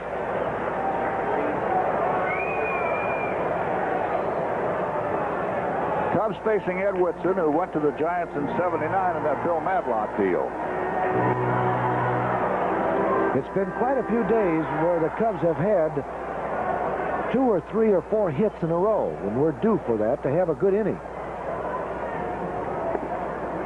Ball 2, 2-0. Bonds looking down at Cookie now to see if the take sign's on. Ball 2, no strikes. There are just certain pitchers that do things with certain clubs, and Whitson has really been successful with the Cubs. Yes, he has. Even when he was with Pittsburgh. Oh. Ball 2, strike 1. You know, with his stuff, Lou, I just don't understand why he doesn't beat a lot of other clubs. There's Joey and on the right, and Les Moss on his left, hoping for a base hit here. That's too high. Ball 3, strike 1. Well, he didn't want that pitch up there with Clark playing clear over in right center, I'll tell you that. No, that pitch got away from Whitson. Now with 3-1, we'll see if Joe sends Durham on a run and hit, trying to keep out of Bonds hitting into a double play. Fly ball out to short right field, and it's falling kind of fast out there. Base hit.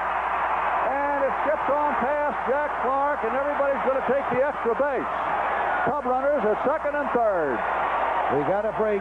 Bonds hit the ball on the end of his bat. And Milo just mentioned that Clark was playing in right center. This pitch is outside. It's hit on the end of the bat, and it sort of slices near the foul line. And once this ball takes that bounce, Clark coming in very fast, just eludes Clark. It had a little English on it. Yes, and because of that spin, the scorer has called it a two-base hit. I agree with him. And that's Bonds' 5th double of the year. And now we're back into this ball game if we can score both of those men. And Don McMahon knows it. He's out there now to have a little talk with the pitcher. And there's a little action out there in the Giant bullpen. Jody Davis will bat next for the Cubs. Nobody out. 2 men in scoring position. The man on third is Durham. The man on second, Bobby Bonds.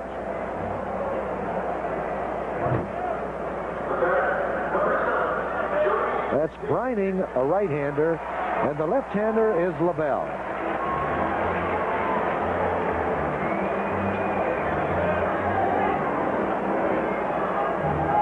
Milwaukee has taken a 3-2 lead over Minnesota at the end of 3.5 innings of play.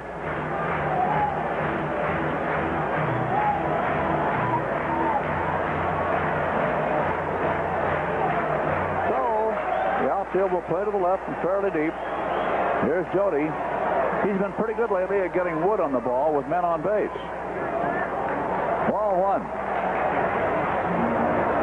Giants are giving the Cubs 1 run to get the out. Their infield is playing deep. Last time he came to bat with men in scoring position, he singled and drove one in. That was yesterday. Foul ball. 1-1.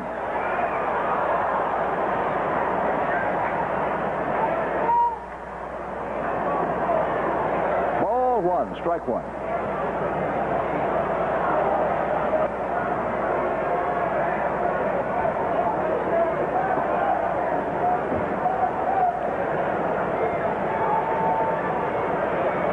Want to hear some noise? Watch this guy get a base hit.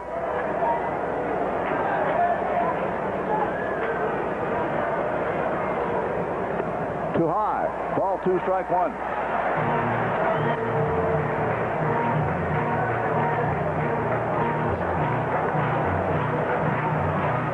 They're playing Jody to pull it.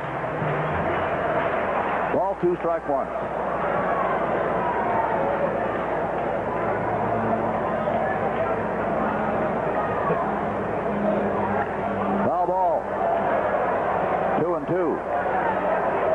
I thought I had the sign for a minute there, Lou. I thought I was seeing a curveball signal for, but I'm not sure now. I'm not sure what that ball was. It might have been his slider, but it did not break very much for his curveball. He had it in a good spot over the outside of the plate, and Jody did not have a good swing at that ball. But he has to be ready for a fastball here. Well, Whitson has a good fastball. Let's see what the indicator is here, if we can find it.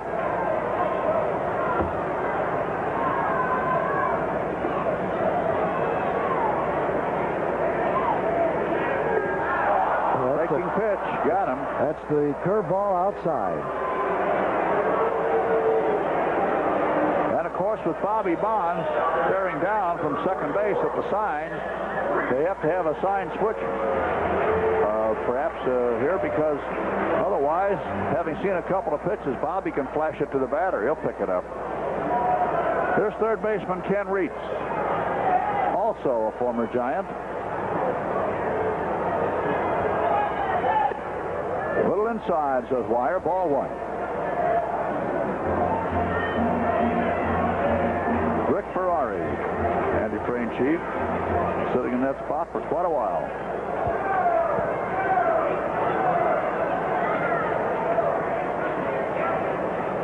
Ground ball, and it's back to second. It's going to bring one in at least. Reitz is thrown out.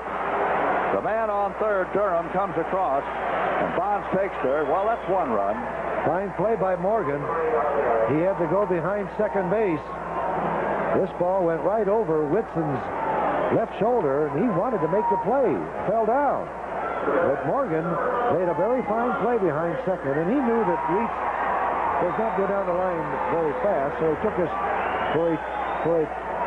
here's the play, and here's the run scoring from third base on the throw to Cabell. So it's a 3-1 ball game now.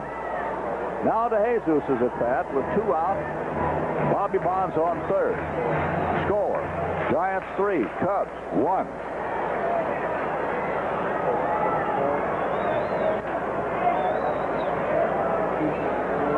Three hits for the Cubs now.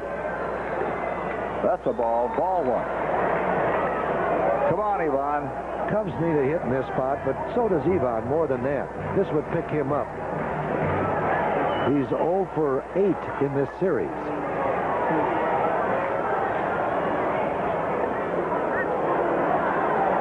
One and one. Yes, he's been dropped to the 8th spot, of course.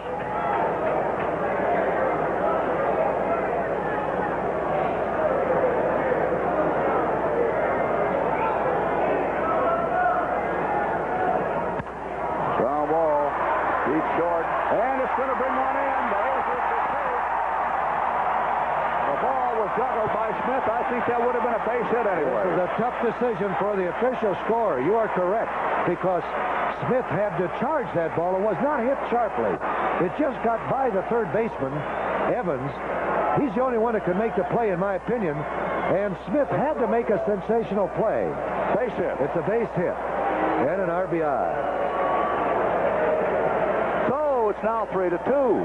There's the short hop, and when you're on the move like that, it's very difficult for an infielder not only to catch the ball cleanly, but to take it out of your glove and make the throw to first. And that is all in the consideration of whether it's a base hit or an error. While we're waiting for the pinch hitter Cruz, let's pause for station identification. This is WGN Television, Chicago, America's #1 sports station. The ball game is now in the Cub half of number 5. Cubs battling back here at 3 o'clock Central Daylight Saving Time at Wrigley Field. And Hector Cruz, a .256 hitter, is stepping in. He has 23 hits this year, 5 doubles and 7 home runs. He leads this ball club in homers with that 7. And here's a fellow who can put the Cubs out in front of this game right now. Let's see if DeJesus tries it, too, before it's over, because Ivan DeJesus is, of course, the Cubs' outstanding base stealer. But, Jack, I think Abel Patano will give Cruz 2 swings at the plate. If DeJesus is thrown out, you lose your pinch hitter. So at least I think he'll give him 2 good swings at the plate to get a base hit. DeJesus has 18 stolen bases. Oh, did he call that a strike? A late call. The board registers strike 1 on that one. Tom Seaver's on a roll now that they've gotten him the lead. He's retired 16 batters in a row against the Mets. Pitched 8 2/3 innings of shutout ball the last time out, didn't he? Foul ball. 0-2. That curve-balling lefty, the youngster that looked so good here, Scurry, beat San Diego for the Pirates today. 5-2. Welsh was the loser. Romo got his 9th save. White Sox look like they could walk home now. They are leading Toronto 13-2. Toronto batting in the bottom of the 9th inning. A breather for Trout. Well, if they can't walk home with that, don't leave any high windows open around La Russa. That's true. Pitch out. There was a pitch out, so now we may see DeJesus attempt to steal on this pitch. I don't believe that May will call for another pitch out in this particular spot. So maybe we can get that tying run to second base.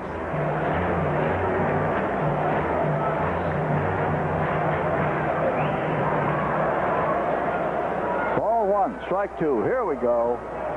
And the Giants suspected that possibility, too. That's why you just saw a throw to first base.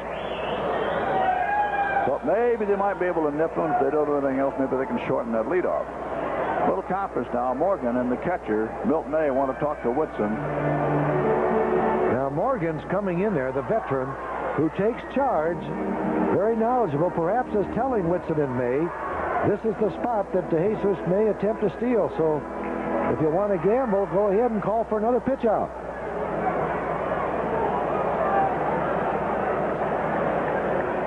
Well, the Cubs probably know why that conference was held. And because of that, they may not let DeJesus go. Ball two, strike two. Well, I tell you, even when Whitson misses the strike zone, it's tantalizing, isn't it? Close, yes. Ball two, strike two.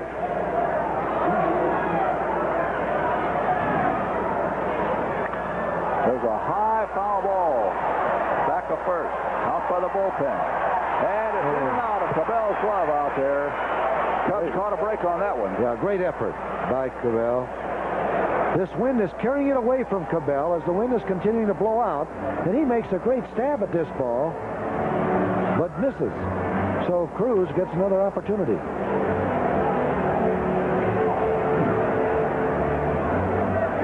Speaking of first baseman, I just noticed the other day where John Milner was traded to Montreal for Willie Montanez. And he's done quite well over there. Milner First has, appearance. yes. Hit a home run. Won a game, didn't it? Yes. Ball two, strike two. I don't understand that trade. I don't either. Again, a foul ball. Out of play. Pitch was out of the strike zone, but Cruz saw the fastball and was a little anxious to go after it. A manager like Tanner, who likes versatility, Montanez can only play one place. Milner can play right, left, and first base. Yes, but you do things like that to shake up your ball club. And since that time, Pittsburgh has been scoring some runs. That's too high. Full count now, 3-2 to 80 Cruz. The White Sox only got 21 hits today. Young Trout must have felt like he pitched that game in a rocking chair. White Sox beat Toronto 13-2, a 4-hitter by Trout.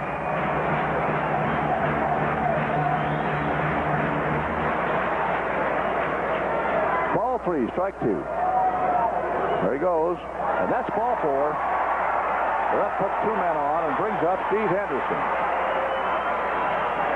As we all agree, way overdue for a base hit.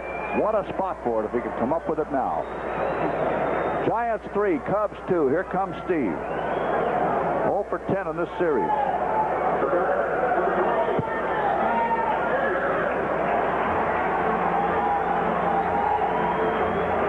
Pitching line on Howell, 1 1/3 innings. Jay Howell did his job. He stopped them. Now we're right back in this ball game with a chance not only to tie it up but go out in front here if Henderson can throw one in between those outfielders for an extra base hit. If I read my scorecards right, Henderson is 0 for 14 now. Come on, Stevie. Jesus on second. On first base is Cruz. And there's the base hit. All right. Brand new ball game. There comes DeJesus streaking across the plate as Henderson reaches up and flats one out there on the line to left center field. That's pulling out of it, Stevie boy. He's all tied up 3-3.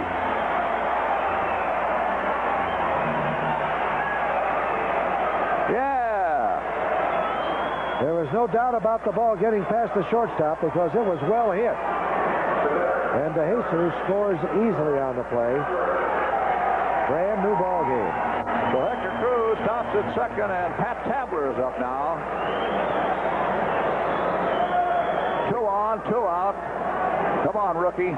The key to the downfall of both starting pitchers was the 8-hitter. Hurt them both.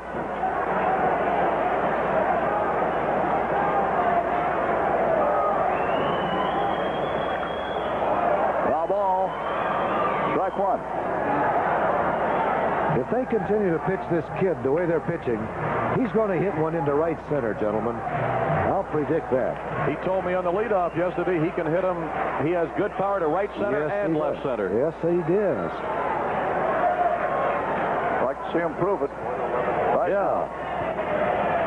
That's too low. Ball 1, strike 1. He could get some help if he got a ball up in the air toward right center here. Yeah, that wind seems to be increased over that 7-mile-an-hour velocity when we started the ball game.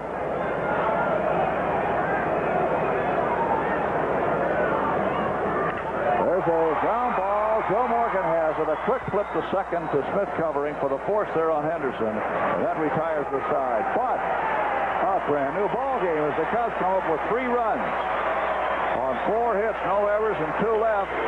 And at the end of 5 complete innings, the Giants 3, the Cubs 3.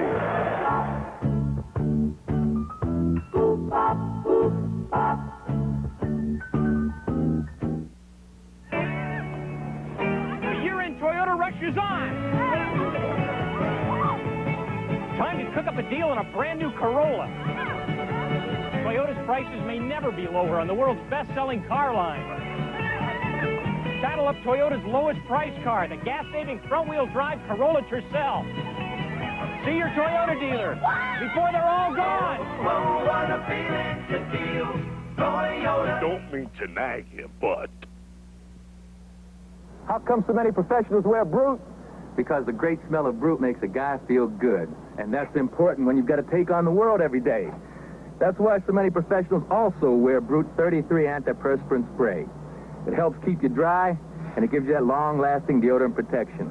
And it has the great smell of Brute. Hey, if you're going to smell great, why not smell great all over? Make every day your Brute Day with Brute 33 deodorants and antiperspirants. Well, the ball game is going down to the Giant half of number 6. It's a brand new ball game. From here on out, things could get a little bit on the exciting side, Marlo.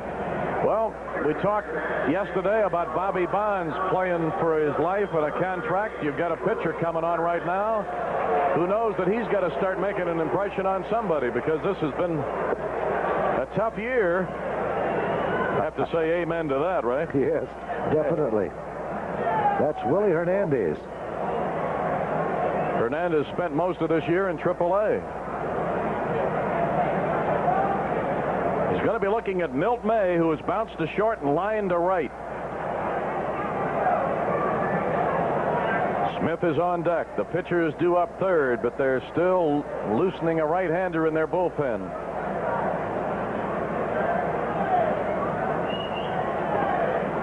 And a strike to May.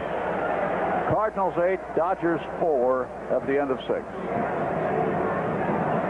Detroit and Texas 3-3 at the end of 8.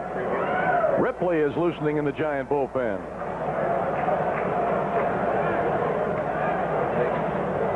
So Willie Hernandez, 1 win and 9 losses.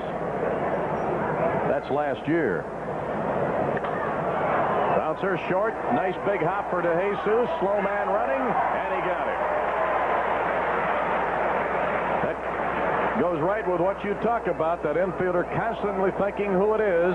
He can take his time. Knew he didn't have to rush it. That's right. And he wouldn't have played May that deep if he hadn't have known about his speed. Had it been a faster man, he would have shortened up at shortstop.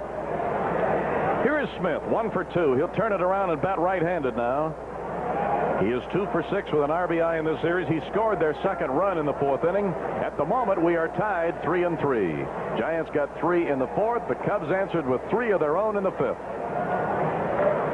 Hernandez, our third pitcher. Now that is a Willie Hernandez velocity right there. That's a good fastball, and he's up and over. He's not trying to be cute now out there, I hope. And I just hope he stays with this good fastball and good breaking pitch. 2 balls and a strike.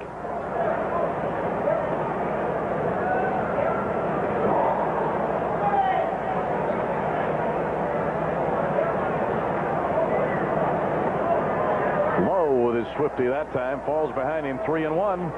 Come on, Willie. Don't let this 8-hitter hurt this club again. He did in the 4th inning.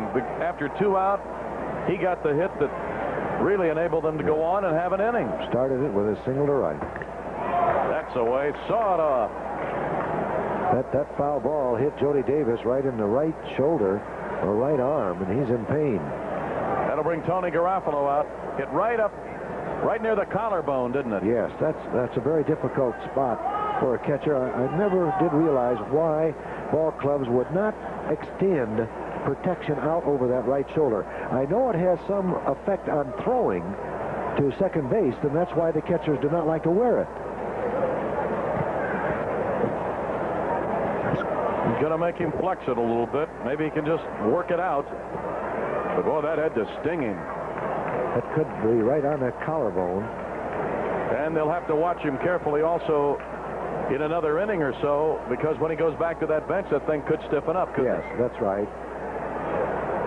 They're going to let him throw a couple here. Take a few practice throws to loosen it up. Lou, you heard me talk about that Pittsburgh win over San Diego 5-2 in Scurry.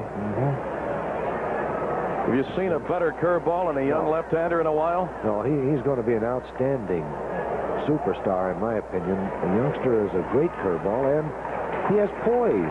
Great poise on the mound. Okay, a hand for Jody from the crowd, because they know that had to hurt. And here's the 3-2, and he ended up walking in. First pass given up by Hernandez. That is the 6th walk given to the Giants in this game. Randy March dodged a full-blown bullet in the first inning. Walked the bases full after 2. I don't believe I've seen Randy get that wild for 3 consecutive hitters. Well, here's Whitson. He had a base hit in that 4th inning. He'd be 2 for 2 if Tabler hadn't made one of the greatest plays we've seen by a second baseman all year. Correct. He made a great play.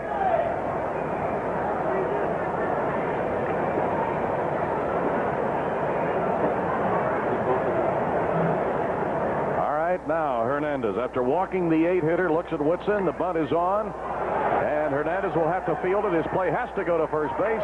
Tabler got over to take it. Sacrifice accomplished. 1-4 on the sack. And let me tell you, very fine hustling by Whitson on that play. Made it very close. Hernandez almost took too much time in turning here and looking for the first baseman, and then he takes 2 short steps, and watch how close this play is. Very close. But the call goes to the Cubs. Well, Woodson doesn't run that badly, and that's another instance of what makes that play on him by Tabler in the second even more impressive, because he had him by a stride and a half. True. All right, here's Joe Morgan. He is struck out, flied to center, and walked. He's 0 for 6 in this series. He's a tough guy to have up in this spot, though, with a runner in scoring position. Right. The veteran knows what he can do during the year and likes to be in spots like this. Bounced it foul to Jody. Lou, give me your impression of this, and it's just what I've seen of Tabler since he's been here, and who can judge him in 3 days? Nobody can totally judge a player in that time. But I've got a feeling he might be one of those guys who'll play better in the big leagues and be more impressive than he would when you'd see him in the minors. The different diamonds, different conditions. Yes, and he's reached his goal now. He's up here, and he's got an opportunity to stay up here. The same goes with a lot of individuals. Boy, he had good location with that heater. The one I have in mind now is Jay Howell. I saw him in Iowa. And his Iowa record, you wouldn't think twice of bringing him up. But yet he's done the job up here. He seems to have more confidence in himself, and his handling by Jody Davis has been super. No balls, 2 strikes on Morgan. Smith at second represents a tiebreaker. We are 3-3. 1-2. Now here's something that Joe has changed. Normally when we've seen Morgan bat, he will flip that elbow, the back elbow, several times. But he's only done it once. There, now he's done it twice there with a hesitation. He doesn't do it with the rapidity that he used to. That's right. So this means that he's afraid that he's lost a little bit in the snap of his swing and that he's not going to take that much time. Atlanta beat Montreal 2-1. Rogers, the loser. Mailer was the winner. Camp got his 13th save. 2 balls, 2 strikes, and 2 down. Now Tabler's got to make a good play here. That didn't give him any bounce. He stayed right down with it, Lou. And he gets rid of the ball quickly. He has soft hands, which is what I like at second base or any infielder. He doesn't fight the ball. This ball is hit to his right. He moves quickly to the right. Watch him relax and take that ball into his glove, bring it up, and fire to first. Good quick release. All right. No runs, no hits, no errors, a walk. They leave one. We go to the bottom of the 6th. Now it's the Cubs' turn to try to go on top.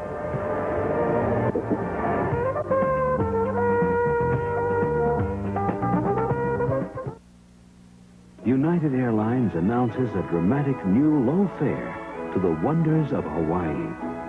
Kauai, Kahalu, Lahaina, Poku, Kilauea, Kalalau, Kona, Paleha, Ena, Na, Bilibili, Makapu, Napopo, Hanamapele. Now United to Hawaii is as low as $520 plus tax, round trip to the islands. A savings of over $400 to the vacation of a lifetime. Your Chevy dealer summer sales spectacular. Being a mother of 6, I need to put my dollars wisely, and I know that I saved $2,000. I saved $500 to $600 over Ford and the Buick. I looked at Pontiac and I looked at the Oldsmobile, and I was on my way to look at the Buick, but I never made it. See your Chicagoland Chevy dealer.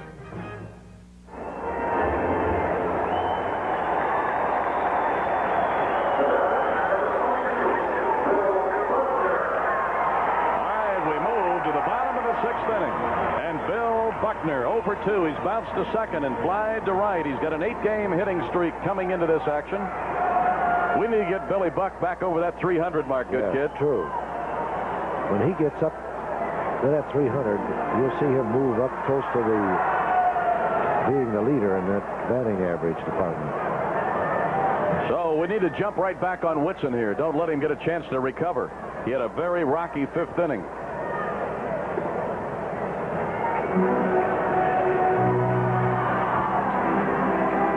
No strikes.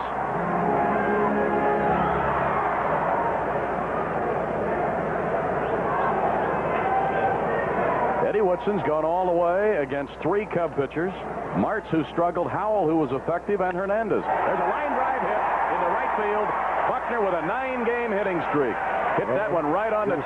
Stayed right with it. Oh, brother. Stayed right with it beautifully, went into that ball, and lined it into right field. Cubs have now out-hit the Giants 6-4. With Jack Brickhouse and Lou Boudreau, Milo Hamilton with Cubs baseball from Wrigley Field. Wherever you are, whatever you're doing on a Sunday afternoon, hope you're enjoying it as we bring it to you. And if you're Cub fans, as we know so many of you are, pulling for the Cubs to get a game out of this series.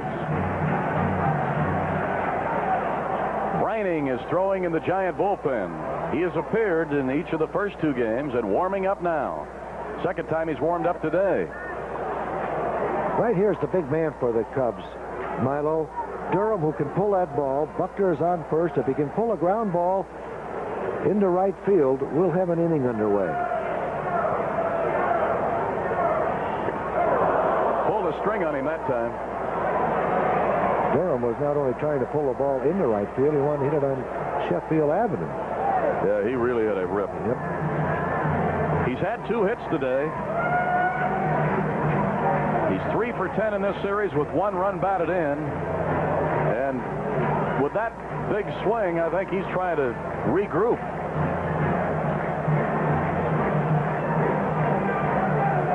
He's raised his batting average up too today with 2 for 2 up to 319. Very good. He's the leading hitter on the club. Well, you are fast with that pencil, good kid. Well, I'm always fast with a pencil. It's paying off that I'm not too fast. A ball and a strike. Another let up, and he sends a high fly ball to left. Herndon is there. Now Buckner, as deep as that ball was hit, made him put the ball in the air. He had notions, and if the left fielder, Herndon, would have just lobbed that ball in, I think Buckner would have tried to get to second base. Bobby Bonds, 1 for 2 today, a double in the 5th inning.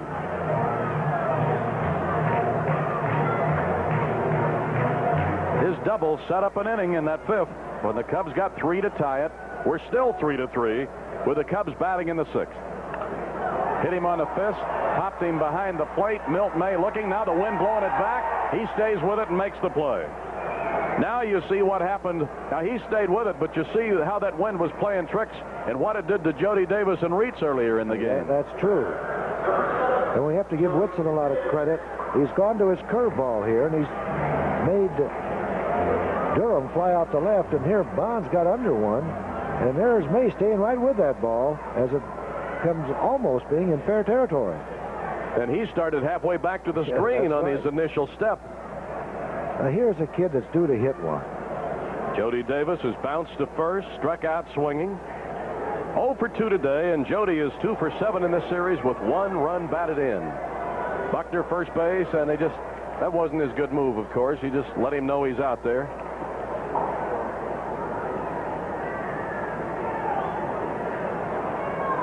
Baltimore at Oakland, Flanagan and Norris.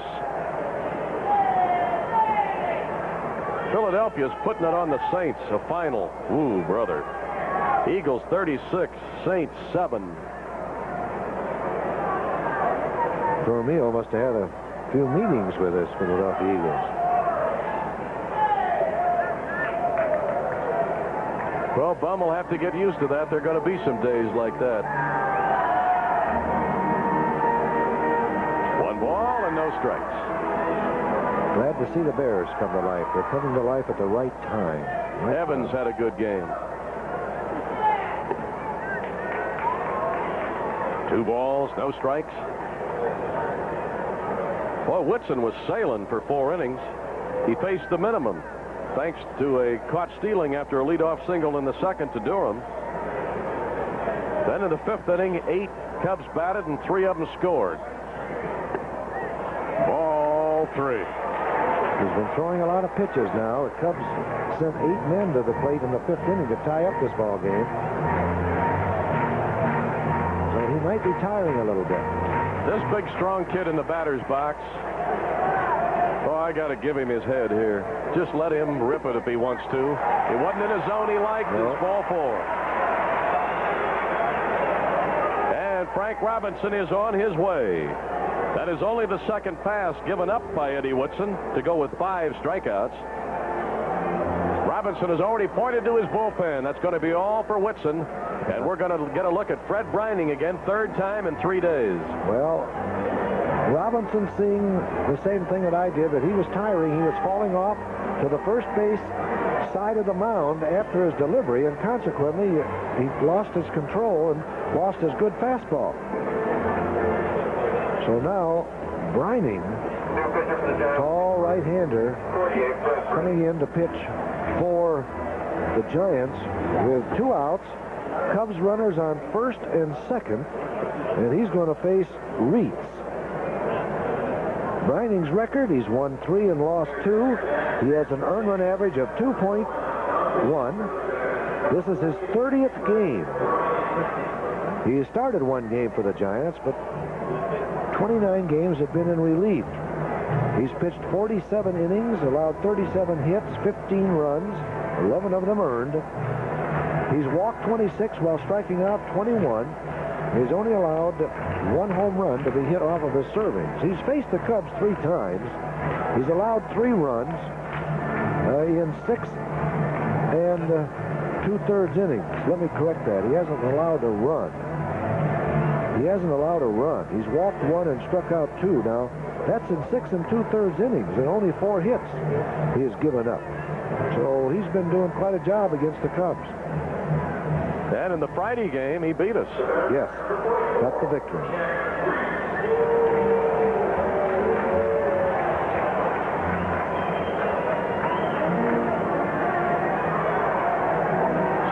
seeing two of the pitchers here today that were in the Madlock deal. Whitson and Brining, and we've seen Holland also. That's 1/3 of your pitching staff in one deal. That's right. So Kenny Reitz got credit for an RBI on a bounce out in the 5th inning. He's 0 for 2 officially. Look out, low bridge. 1 ball, no strikes.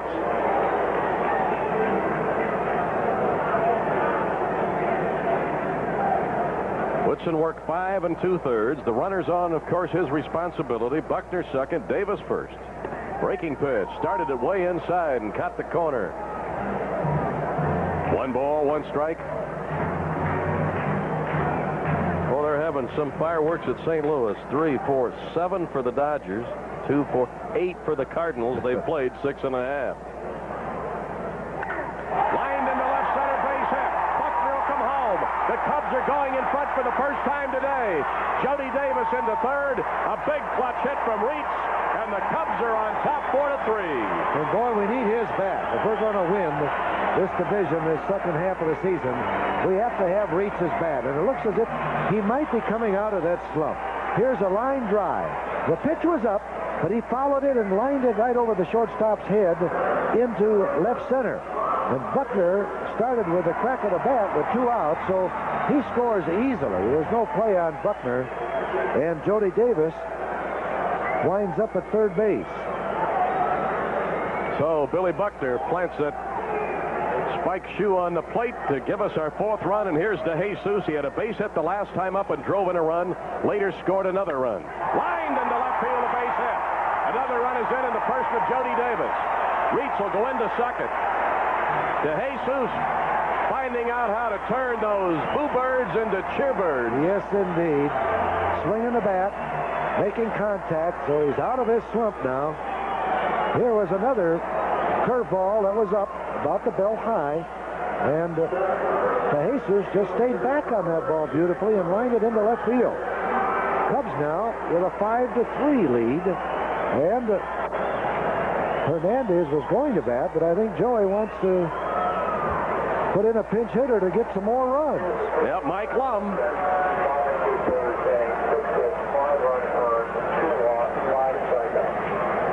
And Dillard is going to run for Reitz.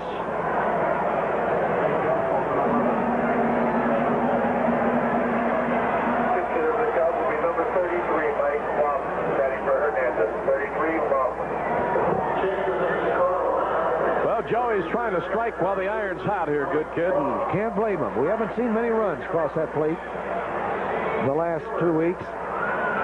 And especially in the last 2 days, where just a fly ball or a base hit in just 1 or 2 spots, and instead of scratching for a game here today, you'd be going for a sweep. Absolutely. That's what it takes, but you have to keep battling, and that's exactly what the Cubs are doing. Getting men on base, eventually they'll score. They have today. They're buying a little time right now. They're letting Holland get hot in their bullpen. That's the left-hander, and he's quickly heating up. Jones homered for Detroit, his second in the 9th. That would tie that game. There was nobody on. Simmons got his 11th home run for the Brewers.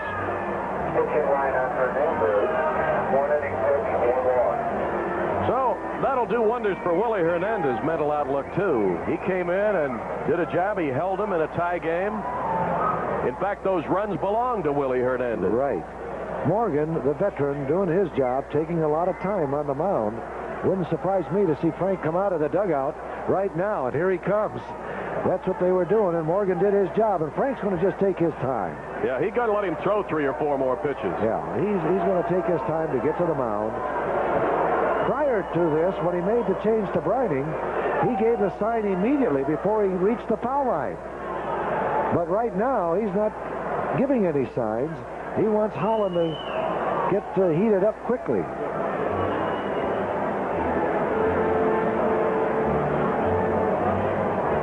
I'll tell you, that's the first time we've hit Brining with any authority at all, and both of those were really hit on the nose. Yes, they were. And he was up high. Now Wyer's going to ask Robinson if he wants to make a change. And he does. He said yes, and so they're going to call in Holland. Holland to pitch to Lum. Now, Joey, of course, can go to another pinch hitter here. He has Morales, he has Cruz, and he has Blackwell on the bench. We haven't seen much of Holland. Left-handed pitcher, good fastball pitcher. He's 3-4 on the record. 3 victories, 4 defeats. Good run average of 2.8. This is his 30th game. He's pitched 53 and 2/3 innings. He has 4 saves to his credit. He's allowed 50 hits, 20 runs, 17 of them have been earned. And there goes Robinson to his dugout, and Joey Amalfitano walking down to the end of his dugout to see if he picks out somebody to hit for Lum. He was also talking to Tidrow, who wasn't in the bullpen. I saw him. He might have been saying, "Can you pitch for me today?" Yes. And Dick took off his jacket. We may see him head to the pen. Well, you look for Tidrow in the 6th, 7th, 8th, and 9th innings. Holland pitched in 2 of the games when we swept them here earlier this year. First time 3 up, 3 down. The next time, Jody Davis took him to Waveland Avenue for his first big league homer. Yeah. But he had good stuff that day. He struck out 5 that day and walked 2. He allowed 1 hit, and that was the home run off of Davis's bat. Right now, Lum is still the Cubs pinch hitter. Al Holland was one of those young prospects in the Pirate chain. They always knew he had a great arm, but he had to come up with a breaking ball, and he did. So we're looking at Whitson, Brining, and Holland for the Giants here today. And, of course, we'll be needing a new pitcher when we go to the 7th. But right now, we've broken the tie and are leading. Looks like Caudle, Milo, will be our new pitcher. Now we see Tidrow walking to the bullpen just in case he's needed. All right, Mike Lum, the batter, 2 men on. The pinch runner Dillard running for Reitz at second. DeJesus with his 2nd straight hit and his 2nd straight RBI at first base. So Lum against Holland. 2 out, 2 runs are in. The Cubs are leading 5-3, their first lead of the day. They trailed at one time 3-0.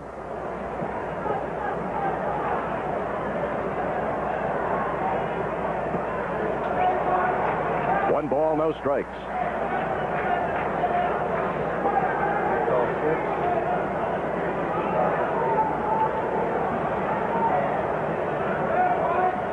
Two runners on for the pinch hitter Lum. The 1-0 from Al Holland. Oh, that didn't miss by much. He really throws a heavy fastball, doesn't he? Yes, he does. But now you have to keep in mind, and Lum will too, that he will not be as quick as normal because he did not have time to complete his warm-up. Yeah, they really rushed him into this game. Yes, they did. Now's the time to jump on him. Because the way Brining's been working, they just didn't expect that kind of a turnout. There's a high bouncer. Cabell over, and oh, brother, was that close. He made the right play and got the call. Cabell has to move quickly to his right on this high bounder. He's moving very quickly towards second base, catches the ball, tosses it to the shortstop Smith. DeJesus slides, but he's just a stride late. Fine play by Cabell. On a very, very, very close call at second base. So we get 2 runs to break the tie on 3 hits, no errors, 2 are left. We played through 6, and the Cubs are on top, 5-3.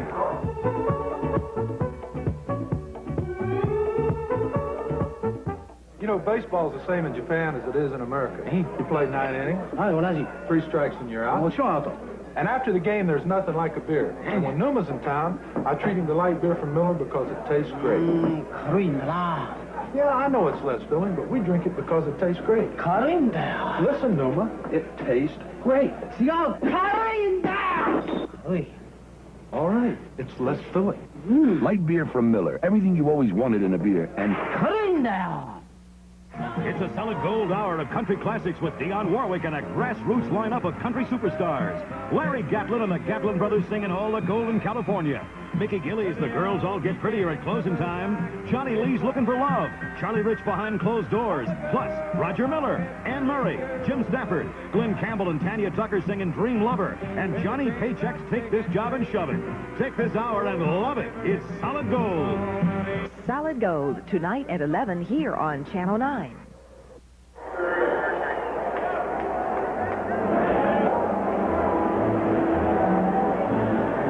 New third baseman Steve Dillard. Remember, he went in to run for Reitz and stays in the game. And the new pitcher, right-hander Bill Caudle. Came on the other day and pitched an impressive inning. You know he's capable of doing that more often, but it hasn't been often enough.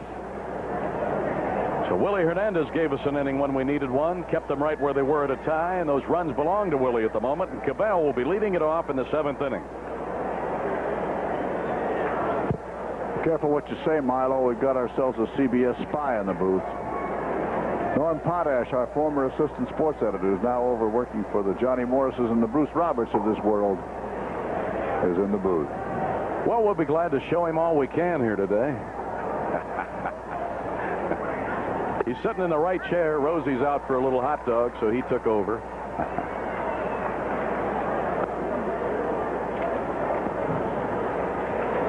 Bill Caudle making his 22nd appearance, 10 of those as a starter. 1 win, 5 losses, a high ERA of 5.37. Cabell is 1 for 3. There's a fly ball out into right center. Bobby Bonds comes across, and he reaches up and grabs it.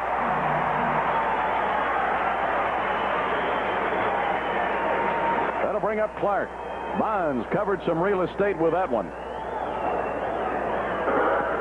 Clark today has walked twice, flied to right. Fine catch was made on him in the 4th inning. That's a go-get-em outfield right now. Henderson, Bonds, and Durham. They cover the territory. Caudle has faced the Giants only once this year. It was on Friday. 1 inning, 1 hit, 1 walk, no strikeouts, an effective inning. He's 0-1 against the Giants lifetime. He's looking at Jack Clark. Spun him around.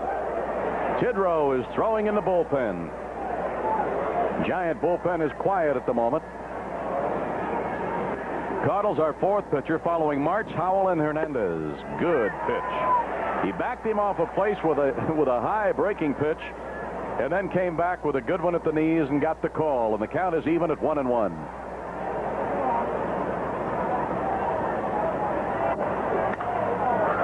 Popped it off to the right side. Jody Davis over. Buckner there too, and Jody will make the play. Boy, high pop-ups around the plate today have been an adventure. That wind is whipping that ball, and Jody stayed right with it that time, and it's 2 down. Here is Darrell Evans. A walk, a pop-up, and in the 5th inning, he sent Durham right up into the ivy in the right field well. Nobody on, 2 down. Cubs are in front 5-3. Trying to get on that win side in this series. Set the stage for the invasion of the Padres tomorrow, who got whipped today by the Pirates 5-2. Ball 1 from Caudle. Inning number 7. Old Hondo will be in a mean mood when he gets here tomorrow, won't he? I just want to talk to him before anything happens.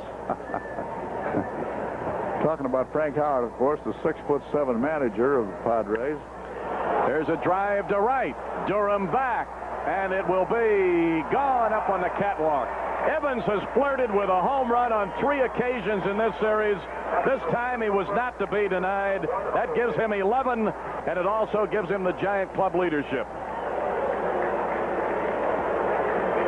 That tightens it up to a 1-run game as Evans steps on the plate. Boy, did he build it. 1 hit off Caudle, and it's for 4 bases, and Tidrow starts to limber up that arm in earnest now. Let's see where it was. Right out over the plate. Threw him a Sunday pitch on the right day, but at the wrong time. Breaking pitch into Herndon. Now it's a 5-4 game.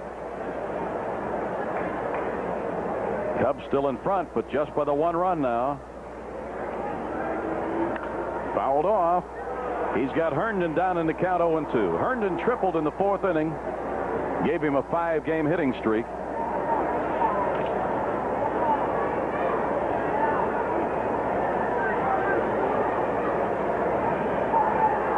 Evans had been limited to 1 hit in 10 at-bats before he teed off on that one and put it on the right field catwalk. And Caudle served up his 6th gopher ball in 62 innings. That's too many, especially when you're coming in out of that bullpen. 1 ball and 2 strikes. He got Cabell and Clark on a fly ball to center and a pop-up, but then Evans unloaded.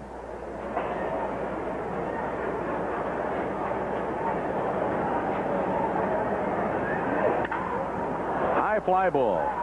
Right field. Durham's in the track. Lets Tabler know that he can come on and get it. Side retired. But not before the Giants had picked up a run on a home run by Evans. 1 run, 1 hit. No errors, nobody left. And so, it's time to get everybody up. 7th inning stretch time. You there at home and here at the park as well. We'll go to the bottom of the 7th, leading by 1.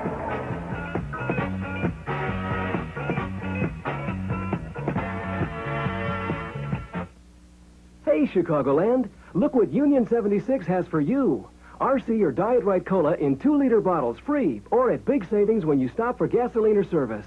And right now, you can win a trip to Hawaii at Union 76, too. An exciting week for 2, including airfare, hotel, rental car, and expense money. Details and entry blanks available at your participating Union 76 dealer. So stop in soon and go with the Spirit. You'll stay at the Hyatt Regency Waikiki. The Spirit of 76. Hi, Pat Summerall.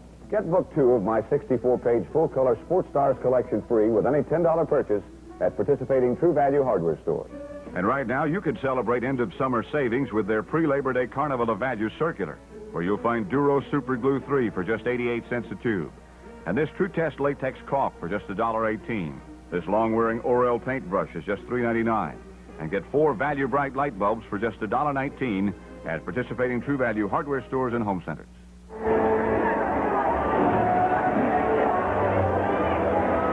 Well, there's Jack Minovich from our staff, taking a little day off, watching a ball game. Usually he's producing it on the radio side. Now, that's not Jack.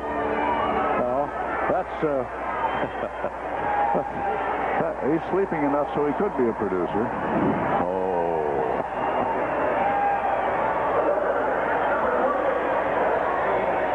Well, those of you who sent friends and relatives to the game, can you spot them?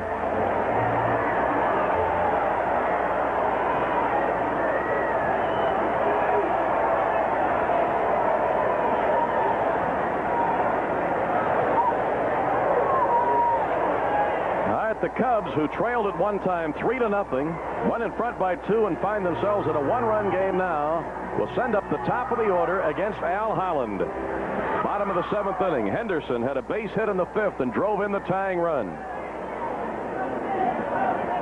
It tied it at 3. Cubs went on to get 2 more in the 6th.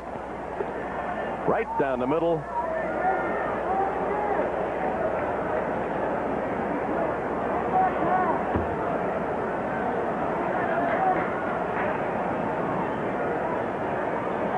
Came on in the 6th inning. He's worked 1/3 of an inning. Breaking pitch, bouncer third. Evans charges. On to first, gets Henderson, and it's 1 away in the Chicago 7th. That'll bring up Tabler. He's hitless today and is now 2 for 10 in the series. He got a hit Friday and a hit yesterday. Needs a hit here to keep from wearing a collar against the Giants in this particular game.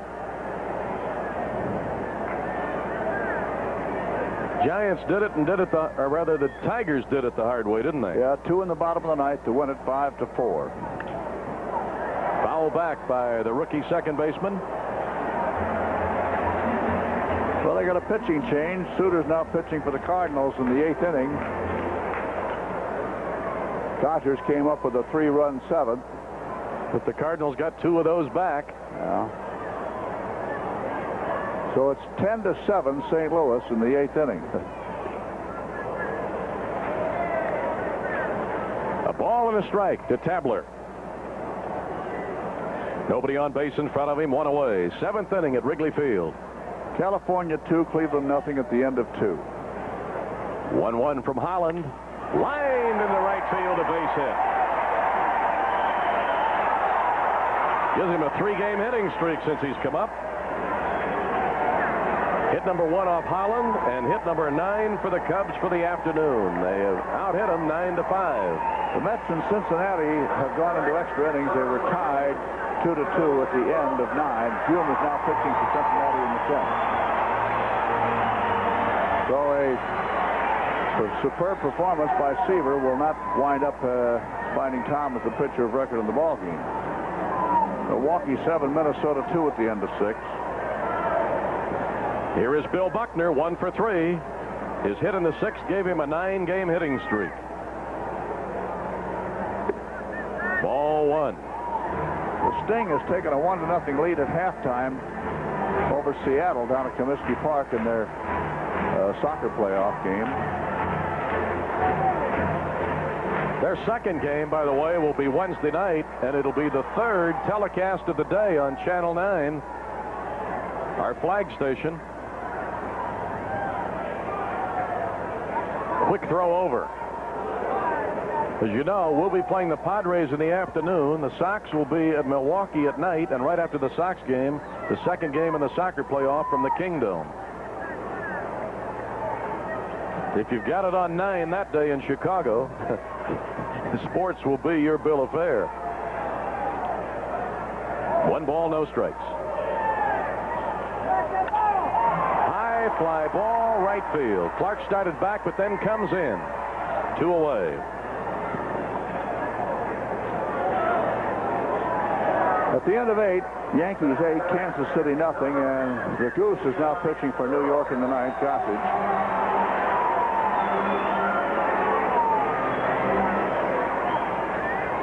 Leon Durham, 2 for 3.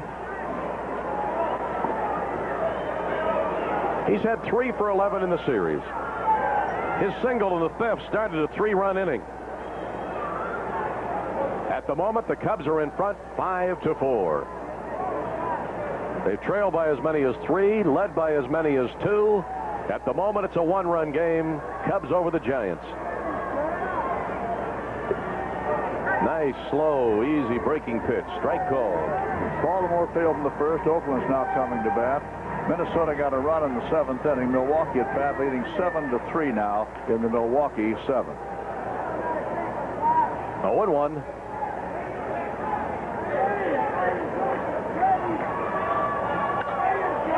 That's right at Evans.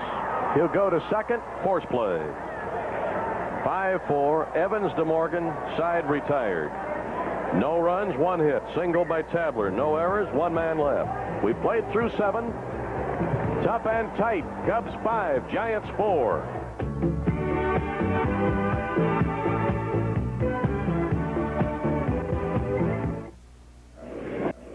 I can tell a real cowboy from the drugstore kind, clean across Texas. The way he wears his hat will tell you. And the beer that you drink is a surefire giveaway, too. A lot of us drink light beer from Miller. We love the taste, but we surely appreciate that it's got a third less calories than the regular kind. You see, you don't want to be filled up when you're out there punching doggies. Ain't that right, cowboy? I didn't punch that doggie. Light beer from Miller. Everything you always wanted in a beer, and less. Your Toyota dealer's cooking up a great deal for you. All men get it. He's got sales incentives from Toyota to sell a whole herd of trucks this month, so you can cook up a deal on America's best-selling small trucks. Toyota's prices may never be lower, but act fast to get America's best import selection of long beds, short beds, 4x4s, even diesels. Kick up your heels and hook up a deal on Toyota. What a feeling to deal. Toyota. And that's no bum steer.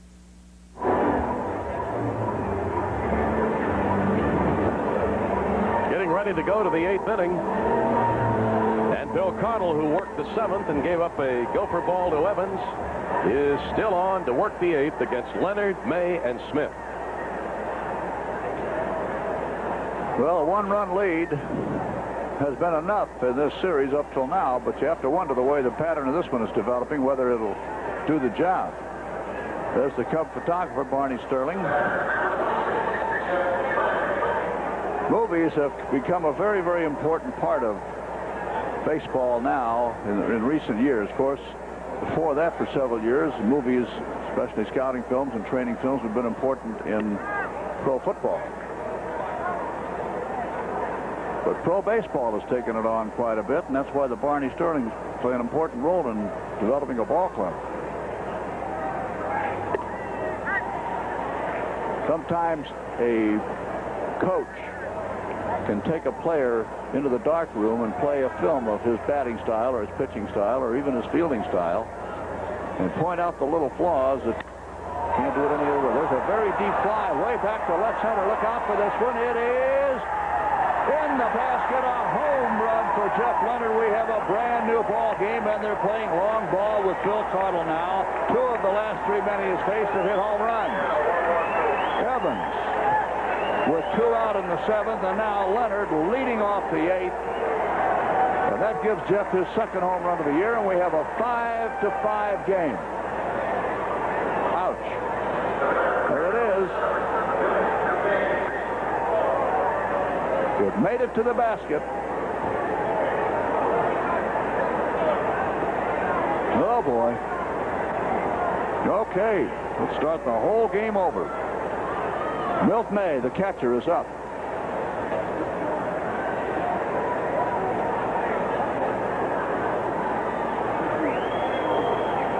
The Yankees final 8-0 over Kansas City, so I guess Guidry got himself a win, Milo.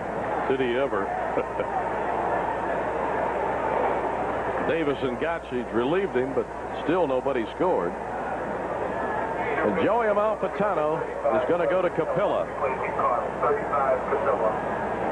In that Detroit victory, it was 5-9-3 Detroit, 4-8-0 Texas.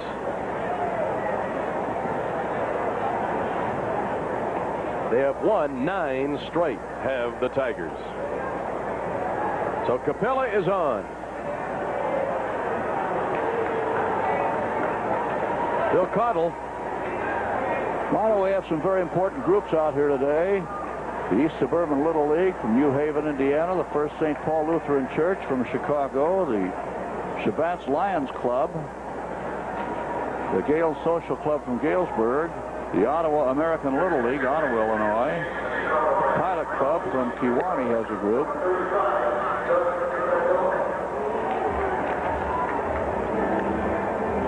And some of the notes up to the booth. We have one party of 4 generations today. That's worth a mention. George and Ethel Phillips' wedding anniversary. They have 4 children, 11 grandchildren, and 2 great-grandchildren out here. And let's see here. We have a group from Rockdale, Illinois. As they call themselves the #1 little town of America.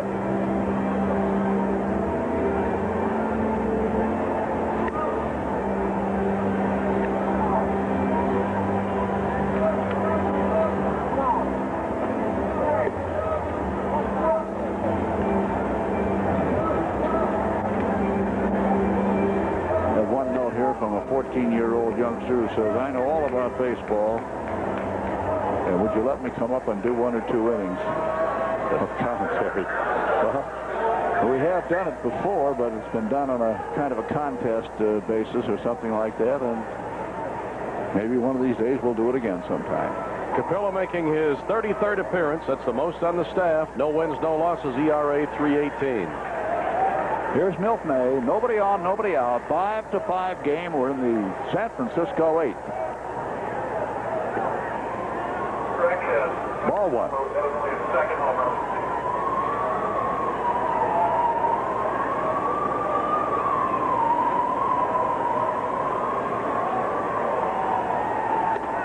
Little outside.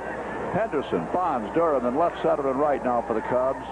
Dillard, DeJesus, Tabler, Buckner, the Cub infield third to first, Battery, Capilla, and Jody Davis.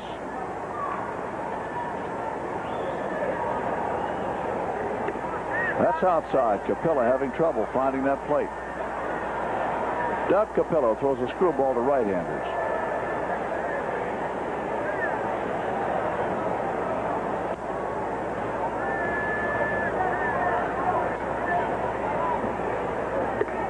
Got that one in there. Ball 3, strike 1.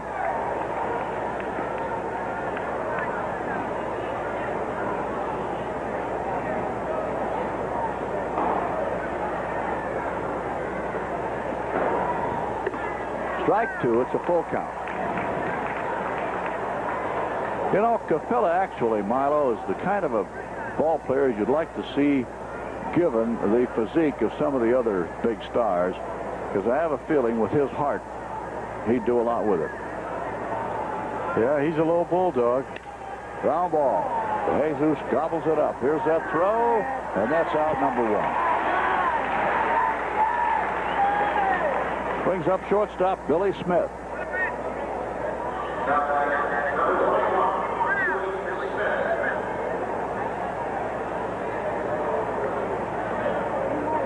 Radio TV here today, tennis figure.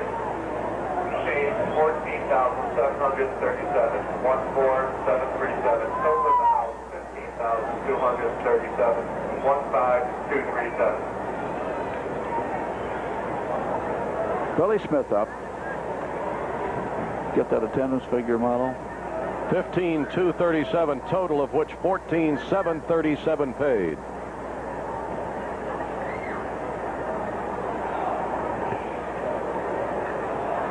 Ball 1.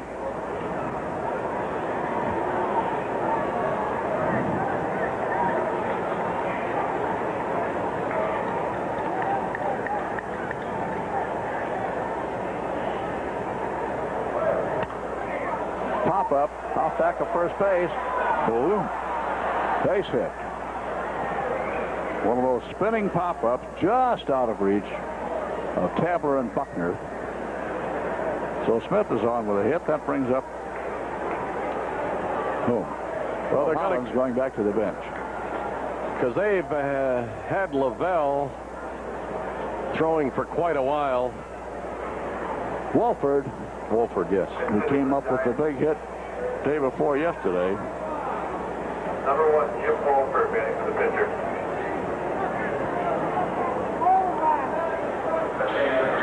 There's Robinson talking to his pitcher, Holland. Number 1, Jim Wolford.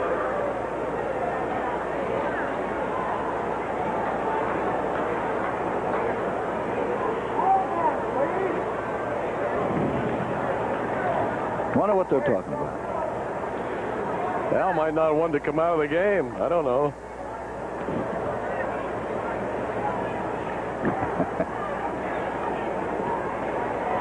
Well, Wolford has been known to do some pretty timely hitting. 220 hitter with 9 hits this year, a couple of doubles, 1 home run.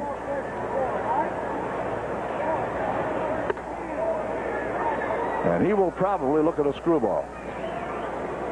Ball 1. Let's pause for station identification. This is WGN Television, Chicago, America's #1 sports station. Throw to first. Just about a minute past 4 Central Daylight Savings Time. I'm Jack Brickhouse, along with Milo Hamilton, as we watch the Cubs and the Giants battle away as they have so many times down through the years. And this is a kind of a typical Cub-Giant fight. Issue still in doubt. Guys fighting back from deficits, then losing leads. Up and down, a real Donnybrook. And it's a long way from over. Ball 1. It's going to settle into the bullpens now. Whoever's got the bullpen that can do it.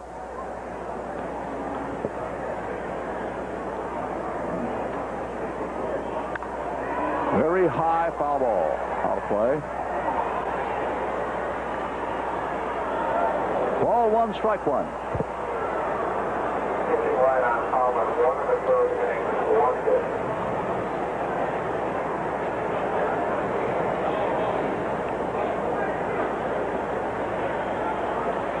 Tony Armas of Oakland hit his 17th home run today. Well, he got one yesterday that won the ball game. Gave Rich Langford a 2-0 lead. That's all he needed. He hit it with a man on today to give Oakland a 2-0 lead at the end of an inning over the Orioles. Get a winning formula and stay with it, huh?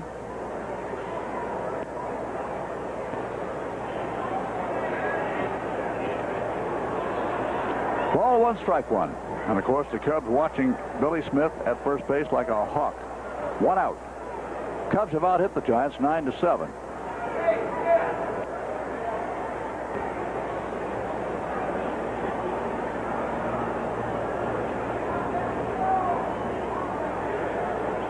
Outside, ball 2, strike 1. They were just daring him to go on that one.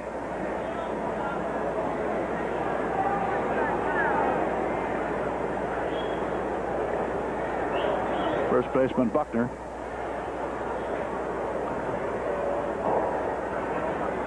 Ball 2, strike 1.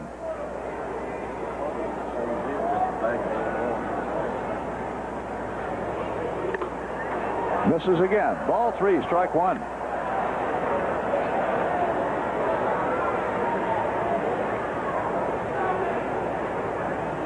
Joey Amalfitano. Study and concentration. Do you see any smoke coming up out of that cap? 3-1. You could light a cigarette on the back of his neck right now.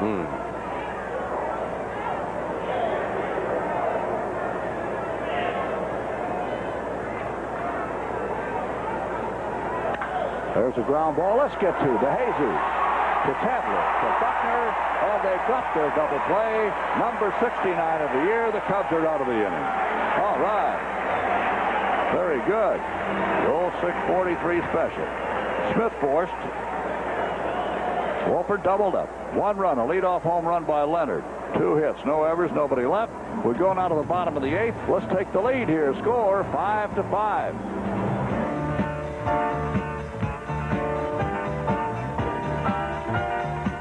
When the human and I started in data processing, his functions were simple. Maintain my circuitry, obtain yellow pages ad. That ad and I worked night and day, even while the human slept. Soon we were plugged into bookkeeping, business machines. He works today, all systems are go. Get in the yellow. I said the yellow. Our program for success. Our yellow pages, it's where you should be. When I shoot a great champion like Ben Crenshaw, history can happen at any time. And that's why I stay ready all the time with my Canon AE-1. The zoom in puts me right where the action is. So if Ben gets that one miracle shot, I get it too. Then you try the zoom. Sure. Even with the zoom, the Canon AE-1 is as easy as focus and click. The incomparable Canon AE-1, so advanced, it's simple.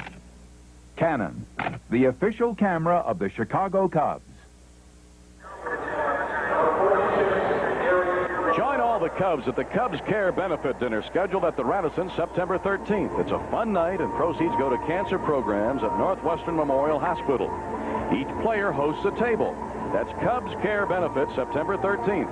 Call the hospital or the Cubs for all details. This message furnished by the Chicago Cubs.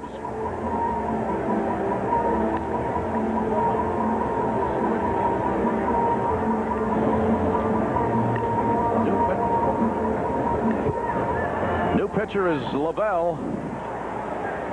No wins and 3 losses. What would you have bet on that for him? 3.55 ERA, 21 appearances, 4 saves. Not exactly imposing figures, and yet he's considered one of the best. I'd like to see him in the Cub roster. That's not tampering, is it? No. Please.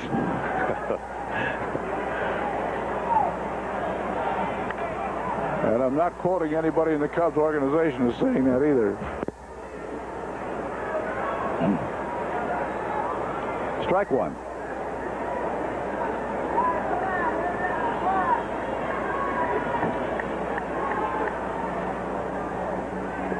That's a strike. 0-2.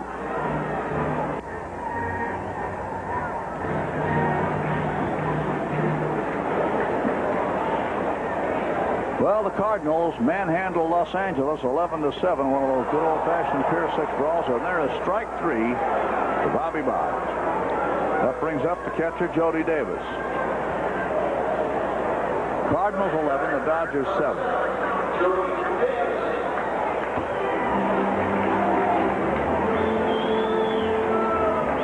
Cleveland got 3 in the third, so they lead California 3-2. California now at bat in the third inning.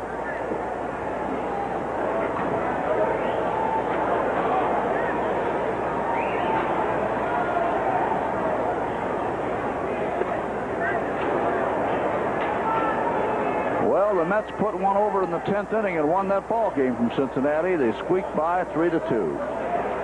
Allen the winner, Hume the loser. Strike 1 now to Jody. Strike 0-2. Tie game 5-5.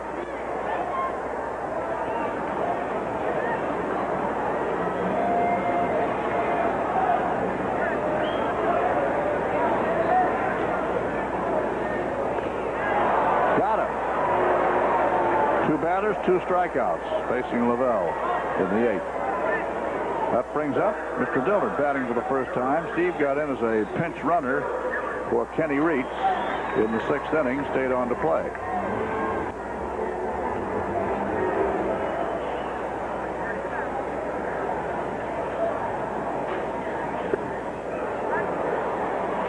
Strike 1.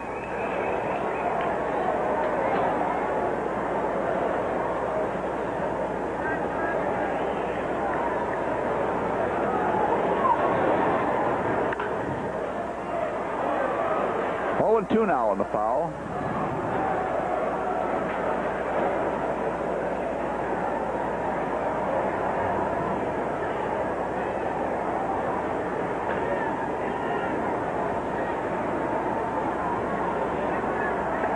Whoa, ball 1, strike 2.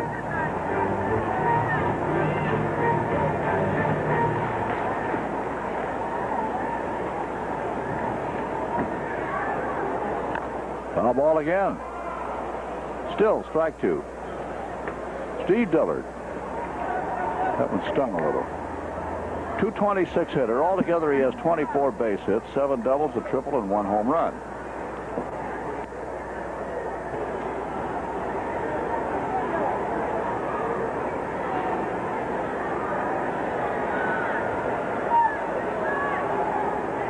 Foul ball. That is a backhand grab by Smith.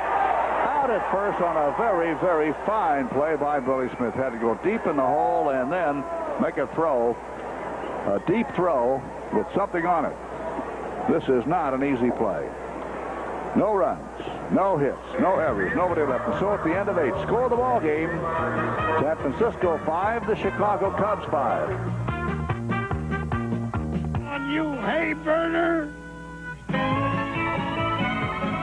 You want to burn less fuel? Cook up a deal on America's best-selling small trucks. Your Toyota dealer has incentives from Toyota to cook up deals on a whole herd of trucks. Get yours while they last, because Toyota's prices may never be lower. And this is Toyota's lowest price, best gas mileage truck. You plan to retire. Can't believe the great deal. Oh, what a feeling to deal. Toyota. Seeing is believing.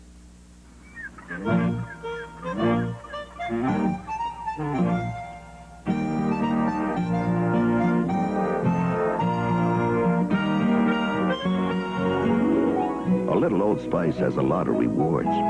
Old Spice is the clean, fresh, masculine scent so many women love.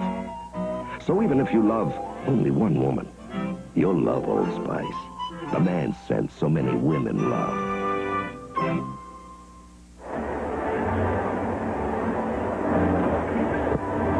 So we go to the 9th inning, of course. We're at the place now where anybody can get a run, can look awfully, awfully big.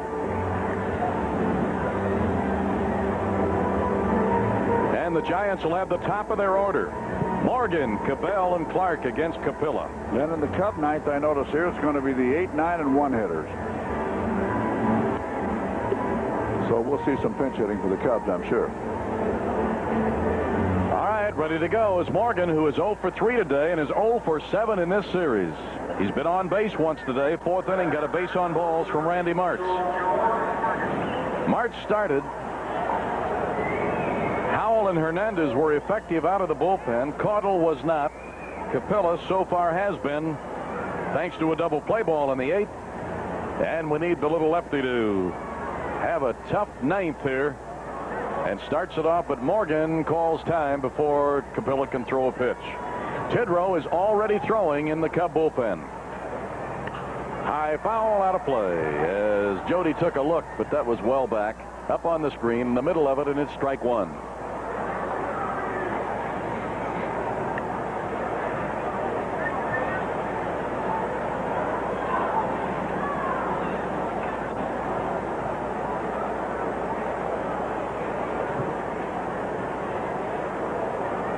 Last year, Bill Caudle worked 128 innings as a starter and a reliever and only threw 10 home run balls.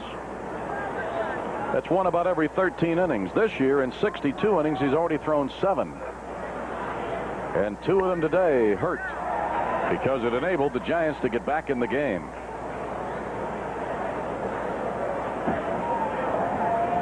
One ball and 2 strikes. Foul down the right side. Almost jumps into their dugout, and it's still 1-2. He used to call him the toy cannon when he played at Houston.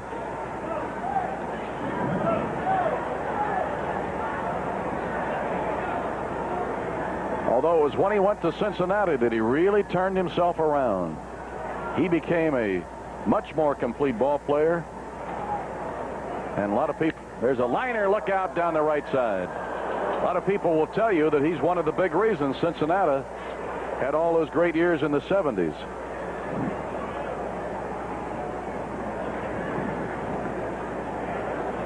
I think I'm in the right city, but the wrong batter. I think Jimmy Wynn was the toy cannon. Yes, but I'll tell you, there's a tremendous resemblance between the two, and if Morgan had come along first, the chances are he would have gotten the nickname because he is a toy cannon type.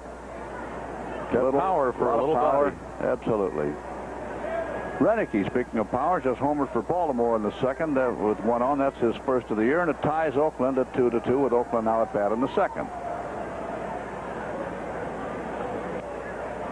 Morgan's career has taken him through Houston, Cincinnati, Houston again, and now the Giants. He's back in his home area, playing in the Bay Area. Boy, some great athletes have come out of that Bay Area. Oh, they have. It was interesting, too, Milo, that he won the MVP one year. The next year was the best press agent that his teammate George Foster had in touting Foster for it, and then wound up winning it again himself anyway. 1-2. He struck him out with a good breaking ball going down and away. They had a pretty good lock on it over there for a while with Bench and Morgan and Rose and Foster. First strikeout for Capilla.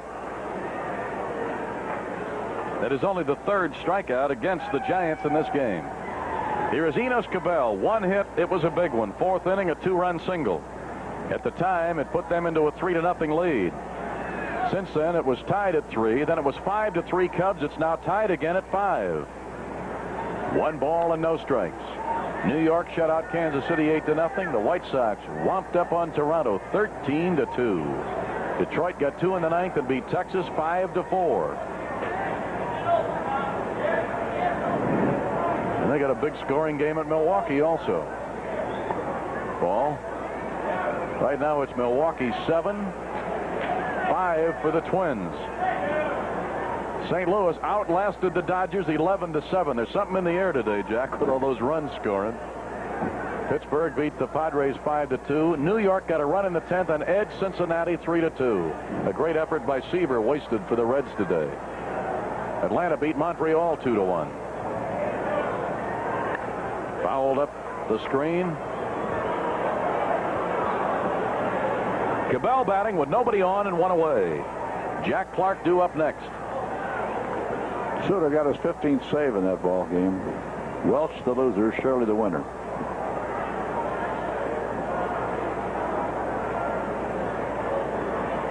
2-1 from Capilla. Backed him off the plate, 3-1. The Cub problem today has been 9 hits and only 8 of them singles and 1 double. Meantime, the other fellows have come up with a couple of homers and a triple.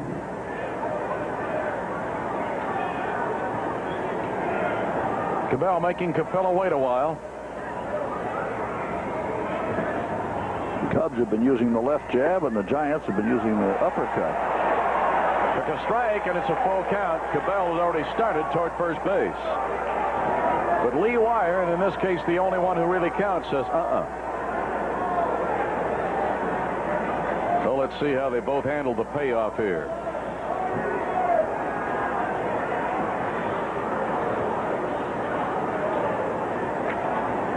Had 9 pitchers in the game, 5 for the Cubs, 4 for the Giants. Capilla ready, and a 3-2 to Enos Cabell.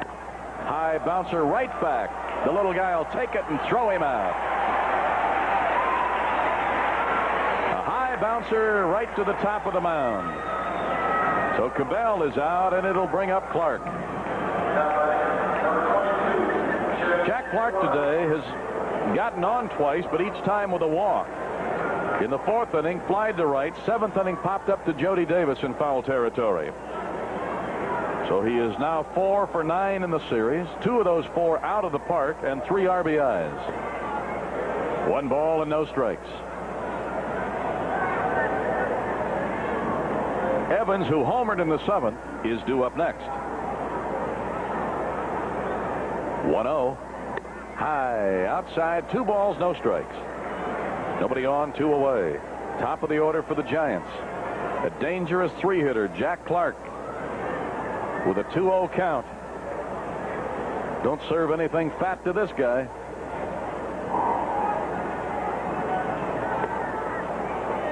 Low fastball, 3-0. In the bottom of the inning, DeJesus, 2 hits and 2 RBIs due to lead it. He's the 8th man on the lineup card posted by Joey Amalfitano today. And here's the 3-0 to Clark. Got it in to make it 3-1.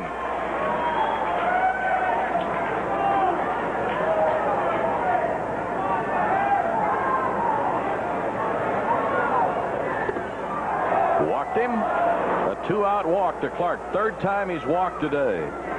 First walk by Capilla. That is the 7th walk to the Giants in the game, and it'll bring up Darrell Evans, who had come so close on 3 other occasions in this series. In fact, in the 5th inning, he sent Durham almost up into the ivy out in that well, but in the 7th inning, they couldn't contain him.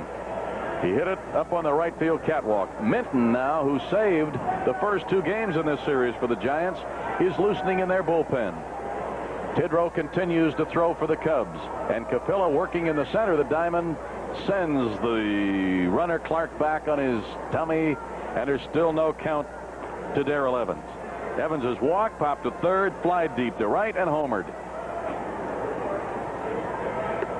Breaking pitch in for a strike. Evans, with his hit, that homer, has now hit safely in 12 out of his last 14 games.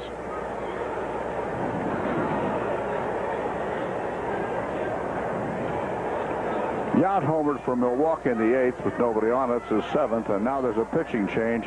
O'Connor's now pitching for Minnesota. The Baltimore tie didn't last long. Oakland came right back with a run and leads 3-2 after 2. Jammed him, pops him into shallow left. DeJesus out, and he makes the play. Boy, that looked like trouble for a minute, but DeJesus ran right under it.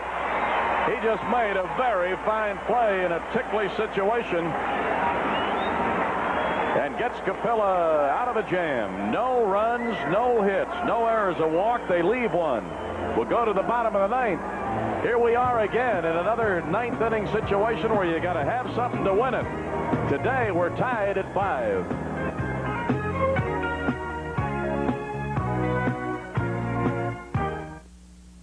There's this argument in football about who's smarter, the offense or defense. The defense had to be smarter to react to flip-flops and flea-flickers. Then we drink the best tasting beer, light beer from Miller. We drink light, too. It's got 1/3 less calories than the regular beer, and it's less filling. And we had to be smarter to react to the Red Dogs and closing. Okay, Billy.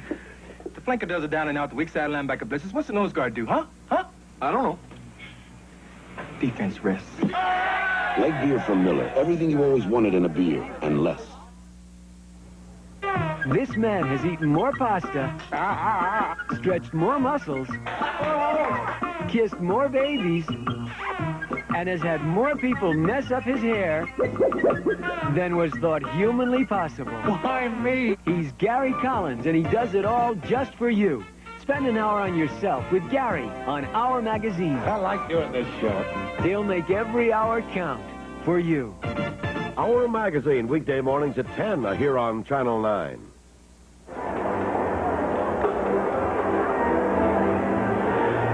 We go to the bottom of the ninth, and Ivan DeJesus, who has picked up 2 hits in each of his last 2 appearances and picked up an RBI as well each time, is going to lead it off. Then you've got Morales, Blackwell, and Tyson available on the bench.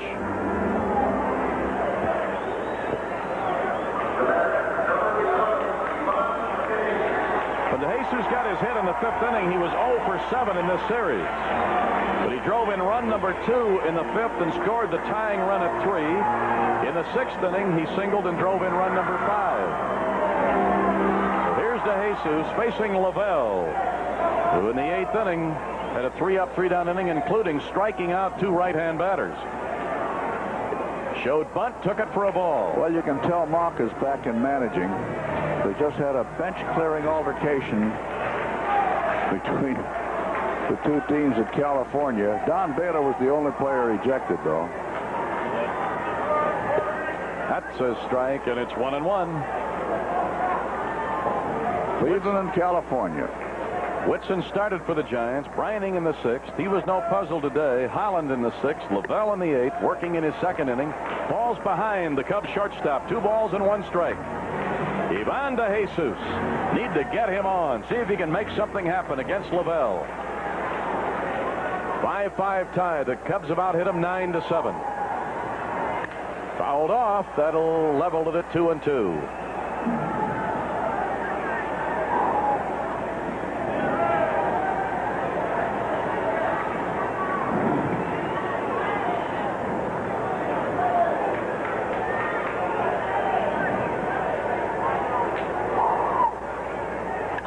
Hit him on the fist, popped him out into shallow right. Clark was playing over and in, and he dropped the ball. He slipped just a little bit.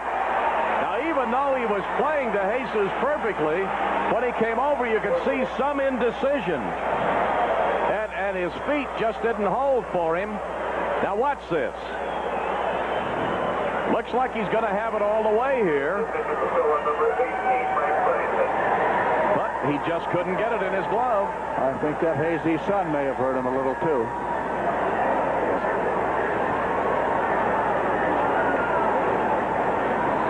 Just an inch or 2 short. Talk about inches, Jack. Goes as a base hit, of course. Hit number 1 off Lavelle. Hit number 10 in the game for the Cubs. And Mike Tyson has been announced as the pinch hitter.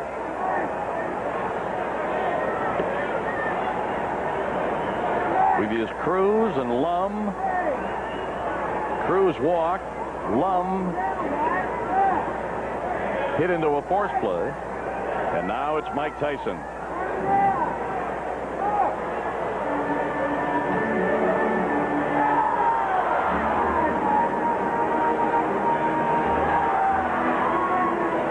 Mike Tyson for the year, 169 batter. Batting right-handed has been his best side, 286 compared to left-handed 137. That stat really doesn't mean anything anymore because he's batting right-handed all the time these days. Throw over to first, not close. Tyson's had 2 homers, 5 RBIs.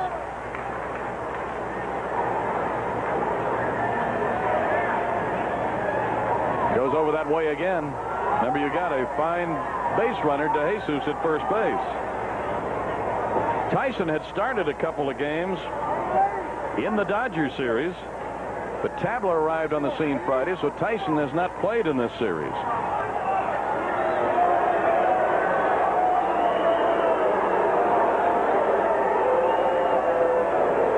Did In fact, this is his first at-bat against Giant pitching in 1981.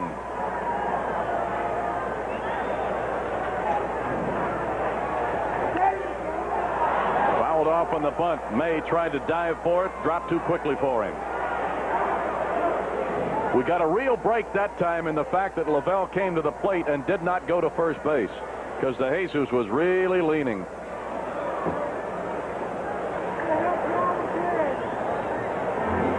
So Mike Tyson now with a strike one count. DeJesus with his third straight hit in the game is at first base.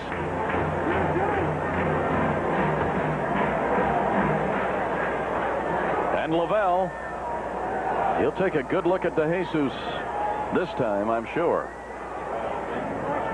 Yep, he went over that way because the last time, boy, I tell you, they'd have had him picked clean.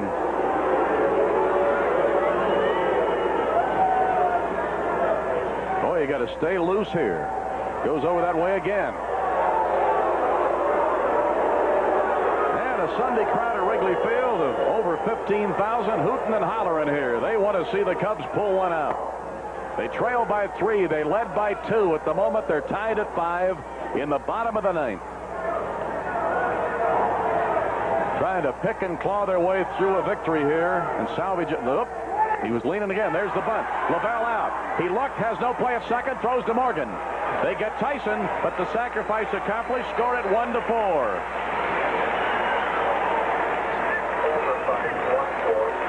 So Tyson does his job. He moves that potential winning run up into scoring position. Henderson will be the batter.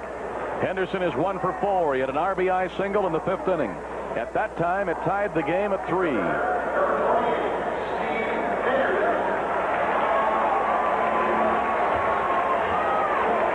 So after a pop fly single down the right side by DeJesus, Tyson was called upon to bat.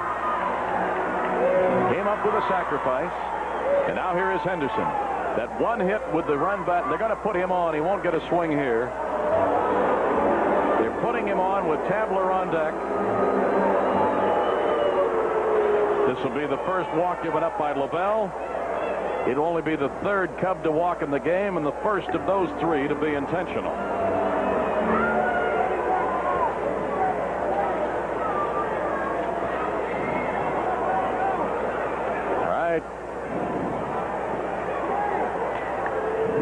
One more will do it. You know, you've heard us talk from time to time of Ellis Clary, the veteran Minnesota Twin scout. He's out here again today. He has been all week. All you got to do is look at the grocery bill down in the Pink Poodle, and you know Ellis is here. It's ball 4. Ellis suffered a heart attack about 11 years ago during a scouting trip to Mobile, Alabama. And his fellow scouts, who like to get on him a little bit because he's a great storyteller, chide him about it because en route to the hospital that day, Ellis Clary supposedly told the driver to keep track of the mileage because he'll want to turn it in on his expense account.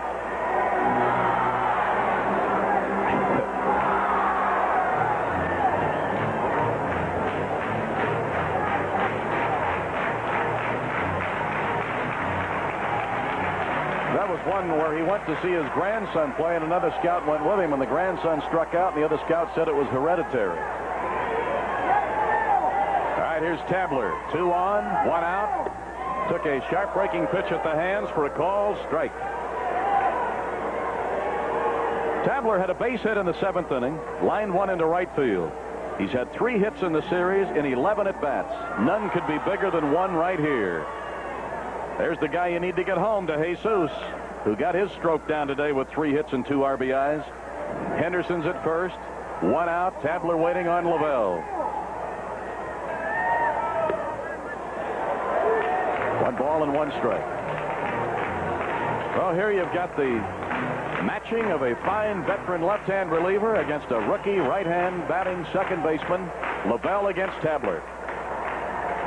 Boy, if he'd get a hit here, they'd be jumping up and down in Sarasota, where his folks are watching.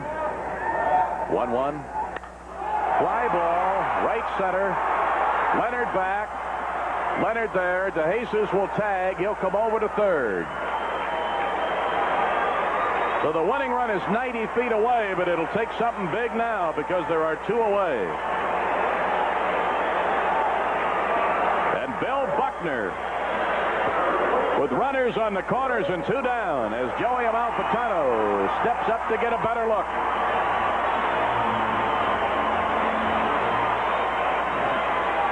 May, Evans, and Morgan are having a little powwow with Lavelle.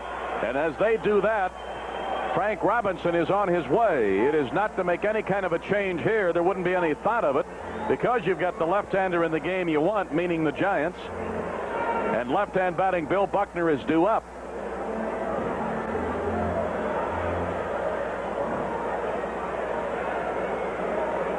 So there's Joey watching that conference go on out there.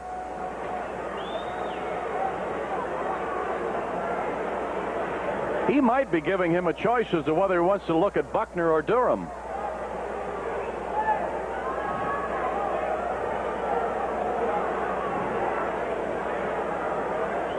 Durham is on deck.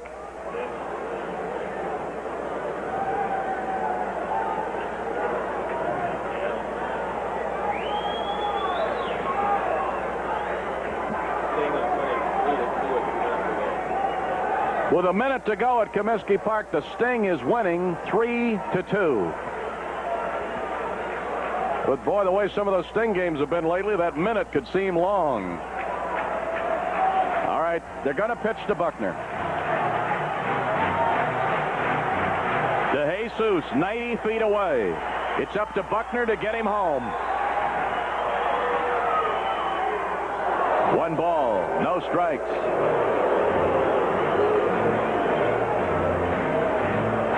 Milt May keeps looking for a sign. He thinks maybe they might try to do something cute here. You got a Speed Merchant at third. Henderson's at first. There's the guy you got to get on the pay station right there, Ivan DeJesus. Trying to win one here in this series and get ready for the Padres tomorrow. 2 balls and no strikes.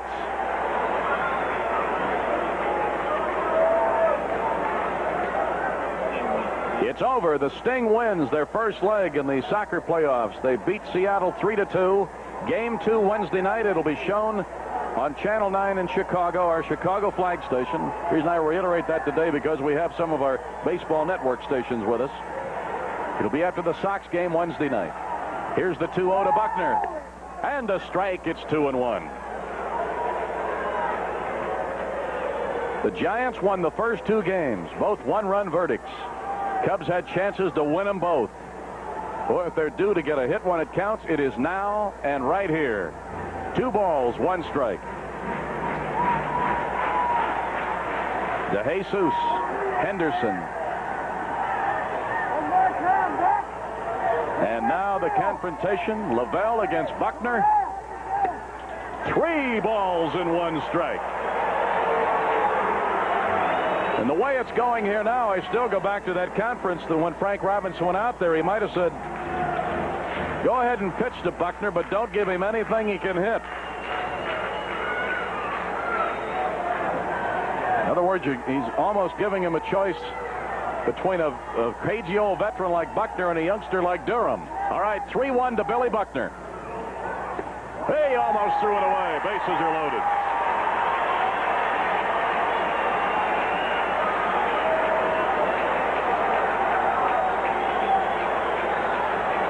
Now it's up to the Bull.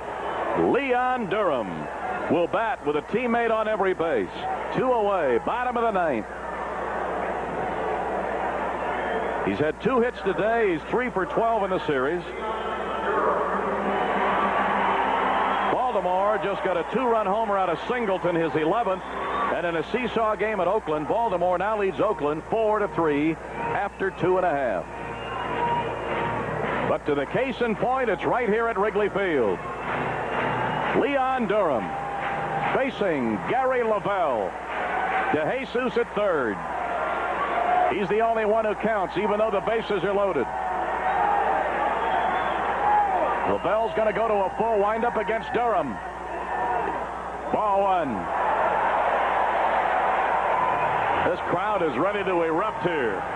They've had enough of these tough 1-run losses on this homestand. 1 ball, no strikes. DeJesus bouncing around at third. 1 ball, 1 strike to the Bull.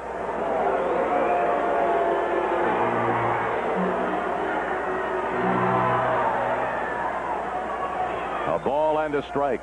DeJesus started the inning with a pop fly single. He's now at third.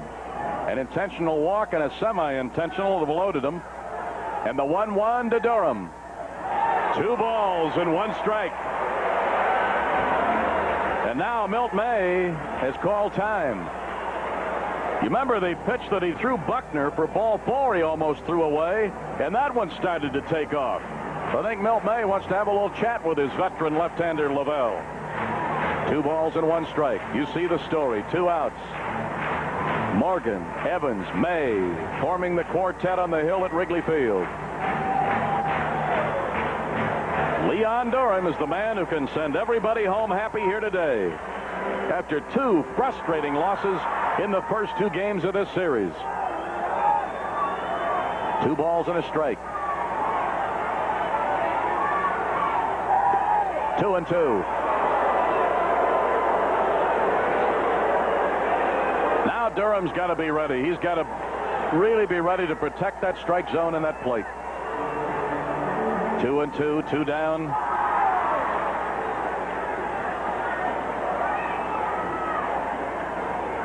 And here it comes. Woo, he sidearmed him almost a crossfire motion. Durham had a notion, almost reached across, as you could see, and laid off of it.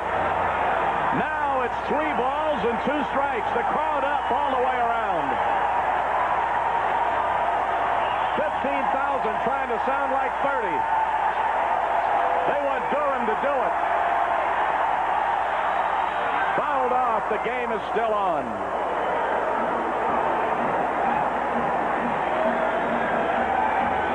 So DeJesus will go back to third. Henderson to second. Buckner to first. A Cub uprising in the ninth, but it all rests on the bat and shoulders of the baby bull, Leon Durham.